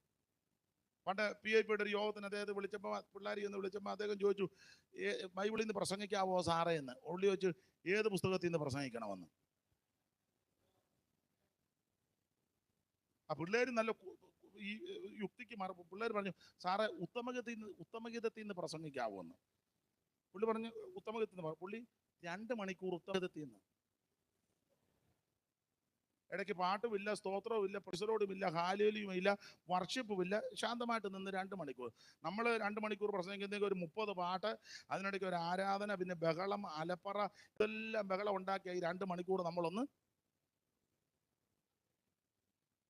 ചിലർ അന്നേ പ്രസംഗിച്ചു ഇങ്ങനെ പെണ്ണുങ്ങളെ നോക്കുന്നു, ഹാലേലൂയ. അപ്പൊ ഈ നോട്ടം ഇപ്പം കണ്ട് നമ്മുടെ പാവം സഹോദരിമാർ അവർ ഒപ്പോ. കാരണം പെണ്ണുങ്ങൾക്ക് മെപ്പറാണ് ജാസം നിലച്ചാന്നോ വിലക്കം വന്നതാന്നോ പുള്ളി ഒന്നും മിണ്ടുന്നുമില്ല. അത് കണ്ട് യുവതങ്ങള് ഉണ്ടെ പിന്നെ ആരാധനയല്ലേ, പുള്ളി മിടുക്കനുമായി ചുമ്മാ നോക്കുന്നതേ ഉള്ളു.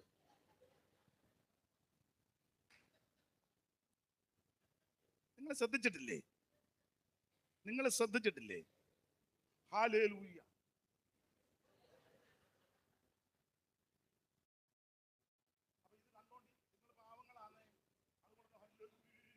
ഒരാള് ഹല്ലേലൂയ പറഞ്ഞാൽ മതി, അടുത്തിരുന്നാളും ഇതെന്തിനാന്ന് പോലും. ഞങ്ങളുടെ നാട്ടിലുണ്ട് താറാവിനെ ആദ്യത്തെ താറാവ് വെള്ളത്തിൽ ചാടി, പുറകെ വരുന്നതെല്ലാം നമ്മൾ നീ എന്തിനാ ചാടിയത്? അത് കുറിയാക്കോ ചാടിയോണ്ട് ഞാൻ ചാടി.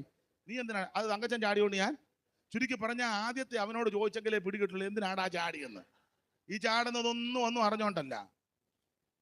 ഇതാ നടക്കുന്ന പരിപാടി. ഇതാ ദൈവകൃപ എന്ന് പറഞ്ഞാൽ ക്ഷമിക്കാൻ മനസ്സുണ്ടോ? അതാ കൃപ. നിനക്ക് കൂട്ടുവിശ്വാസിയെ സ്നേഹിക്കാൻ മനസ്സുണ്ടോ? അതാ കൃപ. പരമാർത്ഥമായിട്ടത് പൊറുക്കാൻ മനസ്സുണ്ടോ? അതാ കൃപ. നിന്നെ ഉപദ്രവിച്ചവരെ വീണ്ടും ചേർത്തണയ്ക്കാൻ മനസ്സുണ്ടോ? അതാ കൃപ. അതാ യേശു കാണിച്ചത്. ശത്രുക്കളും പാപികളും ദോഷികളുമായിരുന്ന എന്നെയും നിങ്ങളെ അവിടുന്ന് സ്നേഹിച്ചു. Price the Lord, praise the Lord. തന്നെ ശകാരിച്ച് ആരെ യേശു പകരം ശകാരിച്ചില്ല. കഷ്ടം അനുഭവിച്ചിട്ട് ആരെ ഭീഷണിപ്പെടുത്തിയില്ല.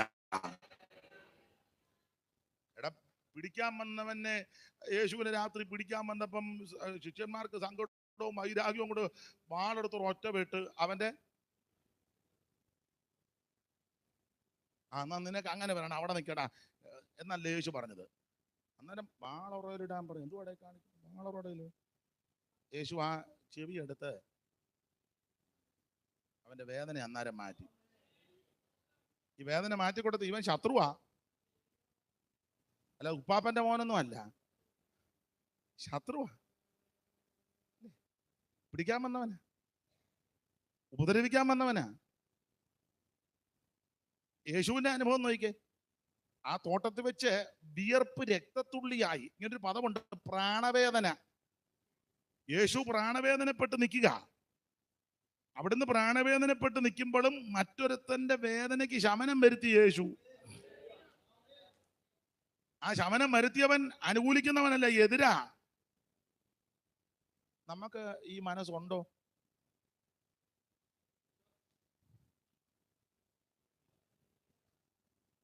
ആ മനസ്സുണ്ടെങ്കിൽ, അങ്ങനെ ചെയ്യുന്നുണ്ടെങ്കിൽ നീ ആ ദൈവ പൈതൽ, നീ ആ യഥാർത്ഥ ദൈവ പൈതൽ, നീ ആ ദൈവ പുരുഷൻ, നീ ആ ദൈവ ഭക്ത. ചിലപ്പോൾ വീട്ടുകാരും കുടുംബക്കാരും ഒക്കെ പറയും സ്തോത്രം അവനോട് മിണ്ടരുത്, അവനെ കണ്ടാൽ സഹകരിക്കരുത്. ഭാര്യ ചിലപ്പം പറയും നിങ്ങൾ എത്ര വന്നാലും പഠിക്കുകയില്ല, നിങ്ങൾ പിന്നെ അവനെ കണ്ടപ്പം അവന്റെ കാത് മുറുകൂട്ടാൻ നിൽക്കുക. നിങ്ങൾ ഇങ്ങനെയാണ്. ഞാൻ പിള്ളേരുമായിട്ട് എൻ്റെ വീട്ടിൽ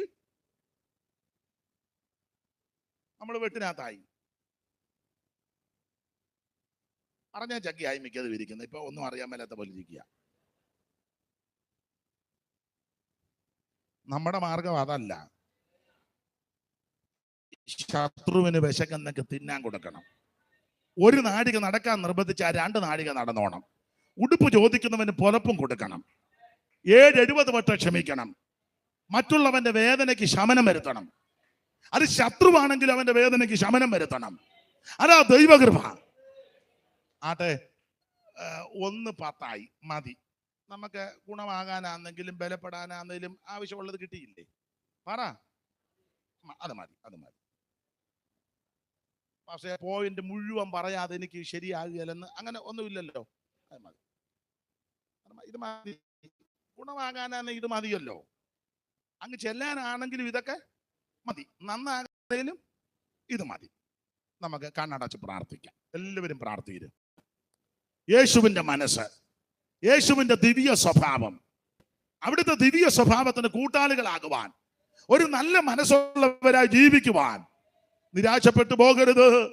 ഈ ശോധനയും ഈ കയ്പ് വന്നത് നിന്നെ തകർക്കാനല്ല, ദൈവപ്രവൃത്തി വെളിപ്പെടാനാ. ആ പഴയ ചേർന്ന് പാടി നമുക്ക് ദൈവത്തെ മഹത്വപ്പെടുത്താം. മാറായലിമിൽ പാറയിൻ വെള്ളം മാറാത്തോനേകും മാധുര്യമല്ല. മാറായലിമിൽ പാറയിൻ വെള്ളം മാറാത്തനേകം യോർദാന്റെ തീരമെന്ന ശ്വാസം